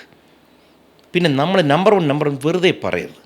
മറ്റ് സംസ്ഥാനങ്ങൾ നല്ലതുണ്ടെങ്കിൽ, തമിഴ്നാട്ടിൽ നല്ലതുണ്ടെങ്കിൽ നല്ലത് പറയാൻ പഠിക്കുക. UP നിന്നും ബീഹാറിൽ പറഞ്ഞാൽ ഉടനെ വേറെ തരത്തിലോ. എടവ് അവർ നമ്മുടെ സൗകര്യങ്ങളാണ്, നമ്മുടെ ഒരു രാജ്യമാണ്. അവർ അവിടെ പറയുന്ന മുഴുവൻ എന്ത്, കൃഷ്ണകുമാർ ആപ്കാ കേരൾ ബഹുത് സുന്ദർ ഹേ, ഞങ്ങൾക്ക് അവിടെ വരണം, കാണണം. നമ്മളെപ്പറ്റി വളരെ നന്മ പോയാണ് അവർ സംസാരിക്കുന്നത്. നമ്മൾ രാഷ്ട്രീയമൊക്കെ മറക്കണം. ഇതിനകത്ത് ആര് ഭരിച്ചാലും എന്താ, നാട് നന്നാവണം. മുഖ്യമന്ത്രിയെ പറ്റി ഞാൻ നല്ലത് പറഞ്ഞാൽ കുഴപ്പം. മുഖ്യമന്ത്രിയെ പറ്റി ഞാൻ പറയുന്നത് പിണറായി വിജയൻ നല്ല പറയുന്നത്, എൻ്റെ മുഖ്യമന്ത്രിയാണ്, ആ മുഖ്യമന്ത്രി നന്നായിട്ടിരിക്കണം, ആ മുഖ്യമന്ത്രി നല്ലതാണെന്ന് ഞാൻ പറയുന്നില്ല. എന്താ തെറ്റ്? അതുപോലെ പ്രധാനമന്ത്രി എന്നെ പറയൂ. അവിടെ നരേന്ദ്രമോദി നിങ്ങൾ ചീത്ത പറയൂ. പ്രധാനമന്ത്രിയെ പറ്റി ഒരിക്കലും മോശം പറയുന്നത് രാജ്യത്തിനെ ഇകഴ്ത്തുന്ന പോലെയാണ്. പ്രത്യേകിച്ച് മറ്റ് രാജ്യങ്ങളിൽ പോയിട്ട് നമ്മൾ പറയരുത്. ഇപ്പം ഞാൻ ഒരിക്കലും, പക്ഷേ വ്യക്തിയായിട്ട് കാണുമ്പോഴും അല്ലെങ്കിൽ അത്രയും ആശയപരമായിട്ടാണെന്നുണ്ടെങ്കിലും ചെയ്യുന്ന പ്രവർത്തികളാണെങ്കിൽ പോലും നമ്മൾ എതിർപ്പ് പ്രകടിപ്പിക്കുമ്പോൾ ആ വ്യക്തിയുടെ പേരിൽ തന്നെയായിരിക്കില്ല ചെയ്യുക. അല്ല, രണ്ടാണ്. ഇപ്പോൾ എനിക്കൊരു കേസ് വന്നു, ഞാൻ എൻ്റെ മുഖ്യമന്ത്രിയെ കാണാൻ പോയി, മുഖ്യമന്ത്രി എൻ്റെ പ്രശ്നം പരിഹരിച്ചു എന്ന് പറഞ്ഞാൽ അതിൽ തെറ്റില്ല. അതേസമയം ഞാൻ പോയി പിണറായി വിജയനെ കണ്ട് കാര്യങ്ങൾ നടത്തിയെന്ന് പറഞ്ഞാൽ അത് വേറെ തലത്തിലായി. മനസ്സിലായില്ലേ? എനിക്ക് എന്തോ പ്രത്യേക പരിഗണന തന്നു, അതല്ല. ഇത് മുഖ്യമന്ത്രി നോക്കുമ്പോൾ അത് തെറ്റാണെന്ന് പറഞ്ഞാൽ മുഖ്യമന്ത്രി ഇടപെട്ടു, എന്നെ സഹായിച്ചു എന്ന് പറയുന്നത്. ഇപ്പോൾ പ്രധാനമന്ത്രിയെ കണ്ട് ശരിയാക്കി, ഒരു ലീഗിൻ്റെ ആൾ പോയി പ്രധാനമന്ത്രി കണ്ടൊരു കാര്യം നടത്തി, അത് ശരിയായില്ലോട്ടെ, ലീഗിൻ്റെ ആൾ പോയി കാണാൻ ഇത് പുള്ളിയുടെയും എൻ്റെ എല്ലാവരുടെയും പ്രധാനമന്ത്രിയാന്നേ. അതുപോലെയാണ്. ഈ ഒരു വ്യത്യാസം നമ്മൾ മനസ്സിലാക്കാൻ തുടങ്ങുക. നമ്മൾ വെറുപ്പ് കുറച്ചാൽ സുഖമായി ജീവിക്കാം. ഞാൻ എല്ലാവരുമായിട്ട് ഒത്തുപോകുന്ന ഒരാളാണ് കേട്ടോ. BJP ഒക്കെ ആണെങ്കിലും ഞാൻ ഫോട്ടോ വരെ ഇടും. ലീഗിൻ്റെ തങ്ങൾ കുടുംബം, ബഷീർ മൂത്താളും ബഷീർ തങ്ങളും ഞാനും ഏറ്റവും അടുത്ത സുഹൃത്തുക്കളായിട്ട് ഞങ്ങൾ ഒരുമിച്ച് ബിസിനസ് ചെയ്തവരാണ്. പുള്ളിക്കുമില്ല പ്രശ്നം, എനിക്കുമില്ല പ്രശ്നം. പുള്ളി ഇവിടെ വന്നാൽ എൻ്റെ വീട്ടിൽ വന്നിരിക്കും, എൻ്റെ വീട്ടിൽ തരുന്ന ഭക്ഷണം കഴിക്കും, അദ്ദേഹത്തിൻ്റെ വീട്ടിൽ പോയി അവിടെ നിന്ന് തരുന്ന ഭക്ഷണവും ഞാൻ കഴിക്കും. അപ്പം അടുത്ത ചോദ്യം എന്താണെന്ന് എനിക്കറിയാം. ബീഫ് കഴിക്കുമെന്നല്ലേ ചോദിക്കാൻ പോയില്ല, ഞാൻ കഴിക്കും, ബീഫ് കഴിക്കും. ബീഫ് കഴിക്കുന്നതിൻ്റെ ഒപ്പം തന്നെ അല്ലേ, പ്രത്യേകിച്ച് കേരള സ്റ്റോറി ണ്ടിരിക്കുന്നു. എന്ത് തോന്നി? ഒരു നടൻ കൂടിയാണ്, ഒരു ഫിലിമിൻ്റെ ഭാഗത്ത് ഒരു ഫിലിം മേക്കർ എന്നുള്ള രീതിയിലേക്ക് ചിന്തിക്കാൻ പറ്റുന്ന ഒരാൾ കൂടിയാണ്, അപ്പുറത്തെ രാഷ്ട്രീയക്കാരൻ കൂടിയാണ്. ഇപ്പം എങ്ങനെ നോക്കി കാണുന്നത്? ശരിക്കും ഒരു നിർബന്ധിച്ച് കഴിപ്പിക്കുന്ന ഒരു രംഗമൊക്കെ. ഒരു സെക്കൻഡ്, ഇതൊരു സിനിമയായിട്ട് കാണുന്നേ. TP 51 സിനിമയായിട്ട് കാണുക, ഏതും സിനിമയായിട്ട് കാണുക. ഇഷ്ടമുള്ളവർ കാണുക, ഇഷ്ടമില്ലേ കാണണ്ട. ഞാനതേ പറയത്തുള്ളൂ. മോഡിയെ മോശമാക്കി ഒരു ചിത്രം വരും, പ്രധാനമന്ത്രി മോശം, സെൻസർ ബോർഡ് അംഗീകരിച്ചിട്ടുണ്ടെങ്കിൽ ഇഷ്ടമുള്ളവർ പോയി കാണണ്ടത്ര കാണണ്ട. ശരിക്കും അങ്ങനെ മോദി മോശമായി ചിത്രീകരിച്ച സിനിമ വന്നാൽ സെൻസർ ബോർഡ് കട്ട് ചെയ്തിട്ട് വരുമോ പുറത്തോട്ട്? അല്ല, അതേ പറഞ്ഞേ, സെൻസർ ബോർഡ് ഏത് സംഭവം അംഗീകരിച്ചു കഴിഞ്ഞാൽ പിന്നെ പോയി കണ്ടേക്കുക. കാണണ്ട. ഇപ്പോൾ എമ്പുരാൻ ഇറങ്ങിയപ്പോൾ ഇതുപോലെ വിവാദം ഉണ്ടായിരുന്നു. എനിക്ക് കാണാൻ ആഗ്രഹമില്ലായിരുന്നു, ഞാൻ കണ്ടില്ല. അത് തടയണം ഞാൻ പറയാറില്ല. ആവിഷ്കാര സ്വാതന്ത്ര്യമായിട്ട് തന്നെ. പിന്നല്ലാതെ അതിനല്ലേ സെൻസർ ബോർഡ് ഉണ്ടാക്കി വെച്ചിരിക്കുന്നത്. പക്ഷെ ആ സെൻസർ ബോർഡിലും കൃത്യമായിട്ടുള്ള കൈകടത്തലുകൾ നടക്കുന്നുണ്ട്. നടക്കാം. എന്താണ് എവിടെയാണ് ഞാൻ പറയുന്നത്, ഏതെങ്കിലും ഒരു സംവിധാനത്തെ നമ്മൾ വിശ്വസിച്ചേ പോകാൻ പറ്റൂ. ഇപ്പോൾ കമ്മ്യൂണിസ്റ്റ് സർക്കാരാണ് ഇവിടെ ഭരിക്കുന്നത്. എനിക്ക് പല കാര്യങ്ങൾ വിയോജിപ്പില്ല എന്നും പറഞ്ഞ് ഞാൻ ലൈസൻസ് ഇല്ലാതെ വണ്ടി ഓടിക്കും, ഞാൻ റൈറ്റ് ഹാൻഡ് ഡ്രൈവർ അല്ല ലെഫ്റ്റ് ഹാൻഡ് ഡ്രൈവർ ഓടിക്കും, പറ്റത്തില്ല. സിസ്റ്റം ഫോളോ ചെയ്യണം, സിസ്റ്റത്തിനൊപ്പം പോവുക. രാജ്യത്തിൻ്റെ നിയമം എന്താണ്? ഇപ്പോൾ ഞാൻ ഇതിന് വലിയൊരു വിവാദം ഉണ്ടായ കാര്യം പറയാം. ഞാനും മക്കളും കൂടെ അബുദാബി പോയപ്പോൾ മക്കളുടെ ഒരു ആഗ്രഹം, എൻ്റെ ഒരു ആഗ്രഹം അവിടുത്തെ ഗ്രാൻഡ് മോസ്കിൽ പോകണം. ഓക്കെ, നല്ല ബ്യൂട്ടിഫുൾ ഇതുപോലൊരു മോണുമെൻറ്റ്, എക്സലൻറ്റ് ബിൽഡിങ്ങാണ്. ഞാൻ അവിടെ പോകുന്നു. അവിടെ കയറാൻ ചെല്ലുമ്പോൾ അഭയ എന്നൊരു ഡ്രസ്സുണ്ട്, ഈ നമ്മുടെ പറഞ്ഞ പോലെ വേറെ മേ ബി അത് സെയിം ആയിരിക്കും, പക്ഷെ അവിടെ വേറൊരു കളറിലായിരുന്നു കിട്ടിയത്. അവിടെ നിന്ന് വാങ്ങിക്കണം, നമ്മൾ വില കൊടുത്ത് വാങ്ങിക്കുന്നു, ഞങ്ങൾ കയറുന്നു, ഞാൻ ഫോട്ടോ ഇടുന്നു. ഇതെല്ലാം ഞങ്ങളുടെ സോഷ്യൽ മീഡിയയിൽ കിടപ്പുണ്ട്. എനിക്ക് വളരെ പ്രിയപ്പെട്ടൊരു യാത്രയായിരുന്നു, കാരണം മനോഹരമായ ഒരു സ്ഥലത്ത് പോകാൻ കഴിയും. ഉടൻ തന്നെ വലിയ പ്രശ്നം ഇവിടെ അല്ലായിരുന്നു. ജാമ്യ മില്ലിയ ഇസ്ലാമിയ യൂണിവേഴ്സിറ്റിയിലെ വലിയൊരു സീനിയർ അദ്ദേഹം ഒരു സാധനം എഴുതി, ഇരട്ടത്താപ്പിൻ്റെ മുഖമാണ് ഈ കൃഷ്ണകുമാർ. ഈ വാളയാറ് കഴിഞ്ഞാൽ കൃഷ്ണകുമാറിനെ ആർക്കും അറിയത്തില്ല. ഈ പുള്ളി എഴുതി നോർത്ത് ഇന്ത്യയിൽ വരെ വലിയ സംഭവം. എൻ്റെ പാർട്ടിയുടെ ആൾക്കാർ എൻ്റെ അടുത്ത് വിളിച്ചു വെച്ചു, ഇതെന്താണ് വിഷയം? ഞാൻ പറഞ്ഞു കൊടുത്തു, നമ്മളിപ്പോൾ അമേരിക്കയിൽ പോയിട്ട് എനിക്ക് ഇൻ്റർനാഷണൽ ലൈസൻസ് ഉണ്ടെങ്കിലും അവിടെ ചെന്ന് എനിക്ക് റൈറ്റ് ഹാൻഡ് വണ്ടി ഓടിക്കണം പറ്റില്ല, ലെഫ്റ്റ് ഹാൻഡ് ഓടിക്കാൻ പറ്റും. അബുദാബിയിൽ വന്നാൽ അവിടുത്തെ ഇന്നൊരു സ്ഥലത്ത് എനിക്ക് പോകണമെന്നുണ്ടെങ്കിൽ അവിടുത്തെ നിയമം എന്താണ് അത് പാലിക്കണം. അതേപോലെ ഇന്ത്യയിൽ ഒരു നിയമം ഉണ്ടെങ്കിൽ അതും പാലിക്കുക. ഇത്രയേ ഉള്ളൂ പ്രശ്നം. അതുകൊണ്ട് ഇതെല്ലാം ശരിക്കും അവിടെ പോയതുകൊണ്ട് അത് ധരിക്കണം എന്നുള്ളതുകൊണ്ട് നിർബന്ധമായതുകൊണ്ട് ധരിച്ചതാണോ, അല്ലെങ്കിൽ അത് ധരിച്ചിട്ട് പോകണം എന്നുള്ളൊരു ഇഷ്ടം തോന്നി? ഏതായിരുന്നു കുറച്ച്? നമുക്കറിയില്ല ഏത് വസ്ത്രം. ഇപ്പോൾ ഞാൻ പറയുന്നത് വേറെ സ്ഥലത്ത് പോകുന്നു, ഇപ്പോൾ ദുബായിൽ പലയിടത്തും പോവാം, ഏത് വസ്ത്രം ഇട്ടുമ്പോൾ ഇല്ല ഇന്നടത്ത്, കാരണം ഇന്ന നിയമം ഉണ്ടെന്ന് പറയാൻ നിയമം പാലിക്കണം. കാരണം ഞങ്ങൾക്ക് കയറാൻ ഇഷ്ടമുണ്ട്, അപ്പോൾ ഇന്നതും കൂടി ഇട്ടാൽ എന്താണ് സംഭവിക്കുന്നത്? എൻ്റെ മക്കൾ അത് ഇട്ടുകൊണ്ട് എന്ത് പറ്റി? എനിക്കോ എൻ്റെ മക്കൾക്കോ? ഞങ്ങൾക്കത് കയറി കാണാൻ കഴിഞ്ഞു, സന്തോഷം കിട്ടി. ഇല്ല ഇടില്ലെന്ന് വെച്ചാൽ അത് കാണാൻ കഴിയില്ല, സന്തോഷിക്കാൻ പറ്റില്ല. ഇത്രേ ഉള്ളൂ വിഷയം. അത് ഓരോ വ്യക്തികളുടെ. ശരിക്കും പലപ്പോഴും നമ്മൾ എടുക്കുന്ന ഒരു രാഷ്ട്രീയം, തിരഞ്ഞെടുക്കുന്ന രാഷ്ട്രീയം, അതിൽ വിയോജിപ്പാണെങ്കിലും നമ്മളോട് മാത്രമല്ല അത് മക്കളോട് കൂടി കാണിക്കുക എന്നുള്ള സാധനം. ഒരു പക്ഷേ തുറന്ന ചോദ്യം ഉണ്ടായിരിക്കും, മക്കളും BJP രാഷ്ട്രീയം അംഗത്വം തിരഞ്ഞെടുത്തിട്ടുണ്ടോ, പാർട്ടിയുടെ ഭാഗമാണോ എന്നുള്ള ചോദ്യങ്ങൾ തന്നെ പലപ്പോഴും ഫേസ് ചെയ്യേണ്ടി വന്നിട്ടുണ്ട്. അപ്പം അവനവൻ്റെ ഒരു ഇഷ്ടത്തെ തിരഞ്ഞെടുക്കലിനെ മറ്റുള്ളവർക്ക് കൂടി സ്പ്രെഡ് ചെയ്യിക്കുന്ന ഒരു വെറുപ്പിൻ്റെ രാഷ്ട്രീയം കൊണ്ടുവരുന്നോട് അത് എന്താ അതിനോടൊരു മറുപടി? ഇല്ല, എനിക്ക് അവരോട് തെറ്റ് പറയുന്നുണ്ട്, അത് അവരുടെ ഇഷ്ടമാണ്. പക്ഷേ ആർക്ക് വേണോ ഏത് പാർട്ടിയിലോട്ട് വേണോ അംഗത്വം എടുക്കാം. ഇന്ന് തന്നെ ഇതിൽ നിന്ന് അതാണ് നല്ലതെന്ന് അങ്ങോട്ട് പോകുന്നു, അതിൽ നിന്ന് ഇങ്ങോട്ട് വരുന്നു, ഇതെല്ലാം നടക്കും. കൂറുമാട്ടങ്ങളും ചാട്ടങ്ങളും ഒക്കെ കാരണം എൻ്റെ മക്കൾക്ക് ഞാൻ പറയുന്നത് ശരിയാവണമെന്നില്ലല്ലോ. ചിലപ്പോൾ ഞാൻ പറയുന്നത് ശരിയാവുകയും ചെയ്യാം. അവരാരും ഒരു പാർട്ടിയിൽ അംഗത്വം എടുത്തിട്ടില്ല. ഇടയ്ക്ക് മുഖ്യമന്ത്രി അദ്ദേഹത്തിൻ്റെ ഫ്ലൈറ്റിൽ പോകുമ്പോൾ അപ്പുറത്തിരിക്കുന്നൊരു ഫോട്ടോ എടുത്തോളാൻ പറഞ്ഞു, ഇടുന്നു. ഉടനെ എൻ്റെ അടുത്ത് പലരും ചോദിച്ചു, മക്കൾ ഇടതുപക്ഷ താല്പര്യക്കാരാണോ? ഞാൻ ചോദിച്ചിട്ടില്ല. വേണമെങ്കിലാവോ, അതിലെന്താ വിരോധം? വ്യക്തിപരമാണ്. അതും നാട്ടിൽ അംഗീകരിക്കപ്പെട്ടൊരു പാർട്ടിയാണല്ലോ ആ പാർട്ടി. അത് പാടില്ലെന്ന് പറയാൻ പറ്റുമോ? അതുകൊണ്ട് ഞാൻ ഇങ്ങനെയൊക്കെ ചിന്തിക്കുന്നത് ചിലപ്പോൾ പലർക്കും ഇഷ്ടക്കുറവുണ്ടാവും. പക്ഷെ നമുക്ക് at the end of the day നമുക്ക് സമാധാനമില്ലെങ്കിലുണ്ടല്ലോ ഒരു ചുക്കും ജീവിതത്തിൽ നടക്കില്ല. ഇത് വ്യക്തിപരമായിട്ട് രാജ്യത്തും സമാധാനമില്ലെങ്കിൽ രാജ്യവും മുന്നേറില്ല. സമാധാനം പോയാൽ തീർന്നു. അതുകൊണ്ട് സമാധാനം നമുക്ക് ഉണ്ടാക്കാനൊന്നും പറ്റില്ല. ഉള്ള സമാധാനത്തിനെ നമുക്ക് നിലനിർത്തി പോകാം. അതിന് ഏറ്റവും നല്ല പരിപാടി എന്ന് വെച്ച് കഴിഞ്ഞാൽ വെറുപ്പ് കുറച്ചാൽ മതി. അതെ, ഈ രാഷ്ട്രീയത്തിൻ്റെ ഒപ്പം തന്നെ ഭയങ്കരമായിട്ടുള്ള മോദി സ്നേഹം അല്ലെങ്കിൽ ഭയങ്കരമായിട്ട് പോസ്റ്റുകളിലൊക്കെ കാണാറുണ്ട്. ഇപ്പോൾ സ്റ്റിൽ പ്രൊഫൈലിൽ വരെ DP ഇട്ടിരിക്കുന്നു. അപ്പോൾ എത്രത്തോളം ഇമ്പാക്റ്റ് ഉണ്ടാക്കുന്നുണ്ട് മറ്റ് സംസ്ഥാനങ്ങൾ ഉപരിയായിട്ട്? ഇനിയൊരു നിയമസഭാ തെരഞ്ഞെടുപ്പ് വരികയാണ്. നേരത്തെ തന്നെ സൂചിപ്പിക്കേണ്ടായിരിക്കും, ഇങ്ങോട്ട് വരും, ഇനി മന്ത്രിമാർ വരും, PM വരും, ഇതൊക്കെ വരും. അപ്പം എത്രത്തോളം ഒരു മോദി ഇമ്പാക്റ്റ് അടുത്തൊരു തെരഞ്ഞെടുപ്പിൽ കേരള നിയമസഭയിൽ ഉണ്ടാക്കാൻ പറ്റും? അല്ല, ഇമ്പാക്റ്റ് വരും. ഞാൻ നേരത്തെ പറഞ്ഞു വരിക, നമ്മുടെ ഇവിടെ ഗതി ഒക്കെ നിയന്ത്രിക്കുന്ന സംഭവം വെച്ചാൽ ഇന്ന് ചെറുപ്പക്കാർ കുട്ടികളാണ്. അപ്പോൾ ചോദിക്കാം അവർ വോട്ട് ചെയ്യാറില്ല. അതെ, അവരും കൂടി വന്ന് വോട്ട് ചെയ്യാൻ തുടങ്ങിയാൽ കംപ്ലീറ്റ് കാൽക്കുലേഷൻ മാർക്ക്. കാരണം ഇപ്പോൾ ജെൻസി എന്ന് പറയുന്ന ഈ ന്യൂജൻ കുട്ടികളുണ്ടല്ലോ, അവർക്ക് താല്പര്യം ജനിപ്പിക്കുന്ന കാര്യങ്ങൾ കുറച്ചെങ്കിലും കൊടുക്കുന്നത് ഞാൻ വിശ്വസിക്കുന്നു. മറ്റുള്ളവർക്ക് എതിർക്കാം. നരേന്ദ്രമോദിയാണ്. എന്താ വെച്ചാൽ നേരത്തെ പറഞ്ഞില്ലേ, സ്പീഡ്, ഭംഗി. കാരണം അവർക്ക് പണം മുടക്കാൻ ഇപ്പം നിങ്ങൾക്കിപ്പോൾ തന്നെ ഡ്രസ്സുകൾ ഏറ്റവും മോസ്റ്റ് മോഡേൺ ഡ്രസ്സ് അതിനുവേണ്ടി ചിലവാക്കാൻ ഒരു ബുദ്ധിമുട്ടില്ല. വാച്ച് വാങ്ങിക്കാൻ ബുദ്ധിമുട്ടില്ല, ഷൂസ് എല്ലാം നല്ല പോലെ ആയിരിക്കണം എന്നൊരു തോന്നലുള്ള തലമുറ. അപ്പോൾ ഈ വന്ദേ ഭാരത് നമ്മൾ എടുക്കാം. നമുക്കിവിടെ ട്രെയിനുകളുണ്ടായിരുന്നു. പക്ഷേ വന്ദേ ഭാരത് വരുന്നവരാരും ഒരു സെൽഫിയും അല്ലെങ്കിൽ ഫോട്ടോ ഒന്നും ട്രെയിൻ വരുമ്പോൾ എടുക്കാറില്ല. ഇത് വരുമ്പോൾ എടുക്കുന്നു. കൊച്ചുകുട്ടികൾ എന്താ കാര്യം? ഭംഗി, വേഗത, അതിനകത്തെ വൃത്തി. ഈ കാര്യങ്ങൾ ശരിക്കും അതായത് പുതിയ തലമുറയെ മനസ്സിലാക്കി രാഷ്ട്രീയക്കാർ ചിന്തിക്കണം. ഇപ്പോൾ എനിക്ക് 57 വയസ്സായെന്ന് കുഴപ്പമില്ല, പക്ഷെ ഞാനൊരു 18കാരനെ പോലെ ചിന്തിച്ചു തുടങ്ങണം. അവരുടെ ആവശ്യങ്ങൾ എന്താണ്, അതിനെപ്പറ്റി ചിന്തിച്ച് അവർക്ക് കൊടുത്തില്ലെങ്കിൽ അവർ റിബൽ നേച്ചറുണ്ട്. എനിക്കും ചെറുപ്രായത്തിൽ റിബൽ നേച്ചറുണ്ട്. എന്തിനേയും എതിർക്കുന്നു. ആ എതിർപ്പിനെ കുറയ്ക്കണം. അവർക്ക് വേണ്ടി കാര്യങ്ങൾ ചെയ്തു കൊടുക്കാൻ ചിന്തിക്കാൻ പറ്റുന്ന നേതാക്കൾ വരണം. വന്നു തുടങ്ങുമ്പോൾ മാറും. ആ ചിന്ത നരേന്ദ്രമോദിയിൽ ഉണ്ടായതുകൊണ്ടാണ് ഇപ്പോൾ എന്തൊക്കെ കുറ്റം പറഞ്ഞാൽ പോലും എതിരാളികൾ പോലും പല കാര്യങ്ങൾ സമ്മതിച്ച് തുടങ്ങി. ഇപ്പോൾ കാരണം വെച്ച് കഴിഞ്ഞാൽ നാട് നന്നായില്ലെങ്കിലുണ്ടല്ലോ, ഏത് മേഖല ഡിഫൻസ് എടുക്കൂ, ട്രാൻസ്പോർട്ടേഷൻ എടുക്കൂ, ഏതും റോഡുകൾ എടുക്കൂ, എന്തെടുത്താലും മാറ്റങ്ങൾ കാണത്തക്ക രീതിയിലുള്ള മാറ്റങ്ങൾ കൊണ്ടുവരണം. ശരിക്കും ആ യോജിപ്പും വിയോജിപ്പും നിലനിർത്തിക്കൊണ്ട് തന്നെ ചോദിച്ചോട്ടെ, മോദി എന്നൊരു പ്രൈം മിനിസ്റ്ററായിട്ടും വ്യക്തിപരമായിട്ടും രാഷ്ട്രീയക്കാരനായിട്ടും പൊതുപ്രവർത്തനമായിട്ടും ഒക്കെ കുറേ കൂടെ അട്രാക്ട് ചെയ്തിട്ടുള്ളൊരു കാര്യം എന്തായിരിക്കും? ഏറ്റവും കൂടുതൽ അട്രാക്ട് ചെയ്തിട്ടുള്ള അദ്ദേഹത്തിൽ, അതായത് ഞാൻ വിശ്വസിക്കുന്ന, ഞാൻ ഭാഗമായിട്ടുള്ളൊരു BJP പ്രവർത്തകൻ എന്നതിനപ്പുറത്തേക്ക് മാറി നിന്ന് ഒരു പൗരൻ നിലയിൽ അദ്ദേഹത്തിൻ്റെ ഒരു PM എന്ന നിലയിലേക്ക് കുറേ കൂടിയും അട്രാക്ഷൻ തോന്നിയിട്ടുള്ള കാര്യം എന്തായിരിക്കും? ബേസിക്കലി അദ്ദേഹം എന്നുള്ളതിനേക്കാൾ എനിക്ക് രാജ്യത്തോട് വല്ലാത്തൊരു സ്നേഹമുള്ള ഒരാളാണ്. ഞാൻ കുറച്ച് ആ കാര്യത്തിൽ വേണമെങ്കിൽ ഒരു പ്രാന്തുള്ള ഒരാൾ. എൻ്റെ രാജ്യം ഏറ്റവും വലിയ രാജ്യം, ഏറ്റവും നല്ല രാജ്യമാണ്, നമ്പർ 1 രാജ്യമാണെന്ന് ആഗ്രഹിക്കുന്നൊരു ദേശഭക്തനാണ്.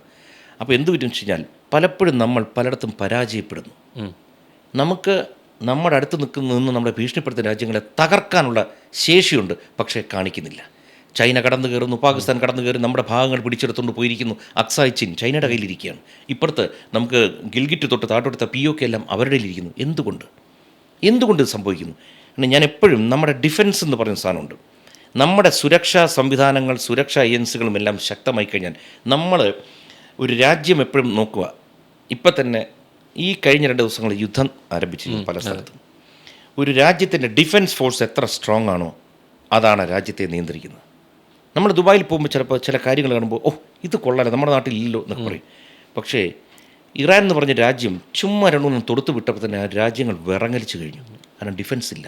അമേരിക്കയുടെ ബേസുകൾ വെച്ചാണ് അവർ പ്രവർത്തിച്ചുകൊണ്ടിരിക്കുന്നത്. ആ കാര്യത്തിൽ നമ്മളിന്ന് ഡിഫൻസിൽ നമ്പർ 1 രാജ്യങ്ങളിലോട്ടൊന്ന് കയറിക്കൊണ്ടിരിക്കുക. നമ്മളിപ്പോൾ തന്നെ പാകിസ്ഥാൻ്റെ ഒരു വാർ 88 മണിക്കൂർ കൊണ്ട് ആ രാജ്യത്തെ വിറപ്പിച്ച് നിർത്തിക്കാൻ പറ്റുന്നു. 88 മണിക്കൂർ, അതാണ് എൻ്റെ വ്യത്യാസം. അപ്പോൾ ഏത് മേഖല എടുത്താലും നമുക്ക് അവിടെ നിന്ന് വാങ്ങിക്കലല്ല വേണ്ടത്. വാങ്ങിക്കുമ്പോൾ ഇപ്പോൾ ഈ മേക്ക് ഇൻ ഇന്ത്യ എന്ന് പറയാൻ ഞങ്ങൾക്കിത് ഉണ്ടാക്കാനുള്ള അധികാരം കൂടി തരണം. കാരണം നമ്മുടെ രാജ്യത്ത് പ്രൊഡക്ഷൻ കൂടുമ്പോൾ നമ്മുടെ നാട്ടിൽ നിന്ന് ചെറുപ്പക്കാർക്ക് പുറത്തു പോകണ്ട. നമ്മുടെ നാട്ടിൽ ഒന്നാന്തരം ബുദ്ധിയുള്ള പിള്ളേർ കിടക്കുക. ഇത് മുഴുവൻ പുറത്തു പോകുമ്പോൾ ബ്രെയിൻ ഡ്രെയിൻ എന്ന് പറയും, ഇവിടെ നിന്ന് ഒഴുകിപ്പോവുകയാണ്. ഇത് നമ്മുടെ ഇവിടെ നിർത്തിക്കഴിഞ്ഞാൽ എന്തിന് പുറത്തു പോകണം? പുറത്തു പോയാൽ വളരെ കുറച്ച് പേർ മാത്രമേ പണം ഉണ്ടാക്കുന്നുള്ളൂ. പോകുന്നവരുടെ ദുരന്ത കഥകൾ കേട്ട ഞെട്ടിപ്പോവും. കാനഡയിലൊക്കെ പോയി തണുപ്പച്ചും മതിയായി, അവിടെ പറ്റില്ല. അപ്പോൾ നമ്മുടെ നാട്ടിൽ എല്ലാത്തിനും സൗകര്യം ഉണ്ടാക്കി കൊടുക്കണം. നമ്മുടെ ബ്രെയിൻ ഇവിടെ നിൽക്കണം, അതിന് ഇവിടെ ഉപയോഗപ്പെടുത്തണം. ഒരൊറ്റൊരാളും പുറത്തു പോകരുത്. എത്ര പേരും ഇങ്ങോട്ട് വരട്ടെ, എല്ലാവരും ഇവിടെ വരണം. അതിനടുത്തത് വേണ്ടത് രാജ്യത്തിന് ഇൻറ്റേർണൽ സെക്യൂരിറ്റി നന്നാക്കണം. ഇന്ന് രാജ്യത്തിന് ഇൻറ്റേർണൽ സെക്യൂരിറ്റി മോസ്റ്റ് സേഫായി നിൽക്കുന്ന കാലം. അതുകൊണ്ട് സേഫായി നിന്നാൽ ഗുണം എന്തോ, ഇൻവെസ്റ്റ്മെൻറ്റ്സ് വരും. ഇവിടെ ബോംബുകൾ പൊട്ടിക്കൊണ്ടിരിക്കുന്നു. അരക്ഷിതാവസ്ഥ ഉണ്ടെങ്കിൽ പണം മുടക്കാൻ ആൾ വരില്ല, വലിയ മൾട്ടിനാഷണൽസ് വരില്ല. ഇന്ന് എല്ലാ കമ്പനിയും ഇവിടെ വരുന്നു. കേരളം ഒന്ന് ആറ്റിറ്റ്യൂഡ് മാറ്റിയാൽ ഈ ആന്ധ്രയും തെലുങ്കാനയിലും ഇവിടെയും പോകുന്ന മുഴുവൻ ഇവിടെ കൊണ്ടുവരും. ഇത്രയും സുന്ദരമായ കടലോരവും എല്ലാ സംവിധാനമുള്ളൊരു രാജ്യമില്ല, സംസ്ഥാനമില്ല. ഞാൻ കേരളത്തിനോട് വല്ലാത്ത ഇഷ്ടമുള്ള ഒരാൾ, അത് വേറെ കാര്യം.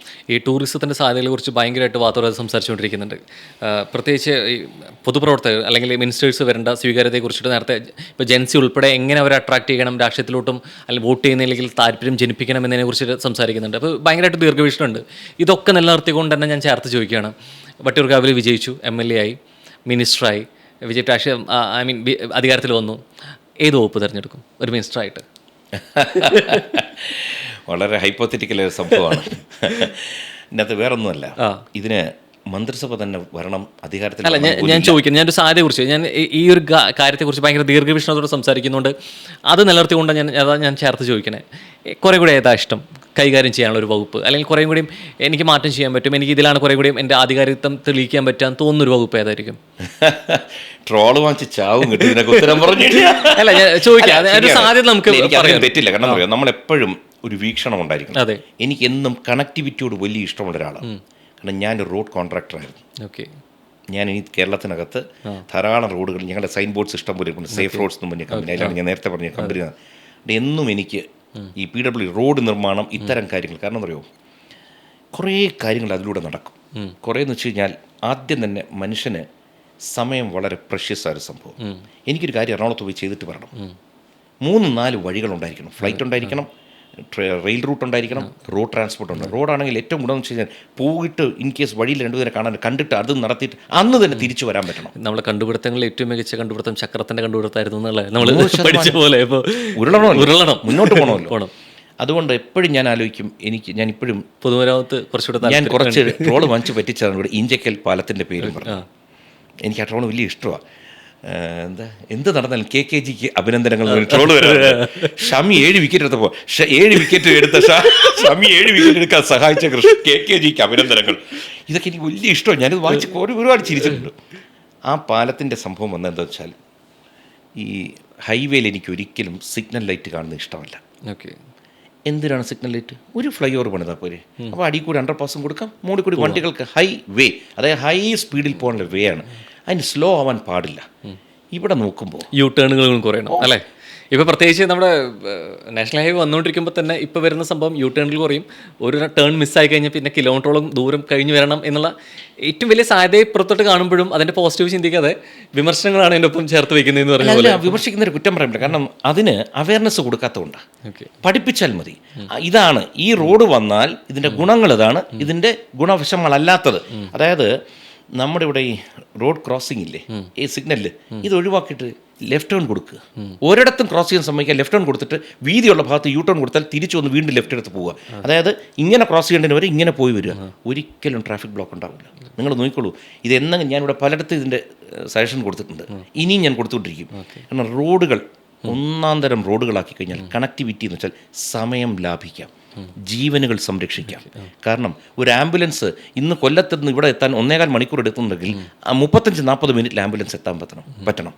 ജീവൻ സംരക്ഷിക്കാൻ, സമയം സംരക്ഷിക്കാൻ, മനുഷ്യൻ്റെ പ്രഷർ, രാവിലെ ഓഫീസിൽ പോകാൻ വേണ്ടി ഇങ്ങനെ കാറി പോകും, സിഗ്നലിൽ നിന്നിട്ട് അപ്പുറം ഇപ്പുറം ഒന്ന് പല്ല് കടിച്ച ആൾക്കാർ ഇരിക്കുന്നത്. തിരിച്ച് വൈകുന്നേരം വരുമ്പോഴും ഇതേ അവസ്ഥയാണ്. തളർന്നു വരുമ്പോൾ ഇതിൻ്റെ മുഴുവൻ തീർക്കുന്ന അടുത്ത് വീട്ടിൽ ഒന്നും ഭാര്യ എടുത്ത് അല്ലേ മക്കൾ. അപ്പോൾ സമൂഹം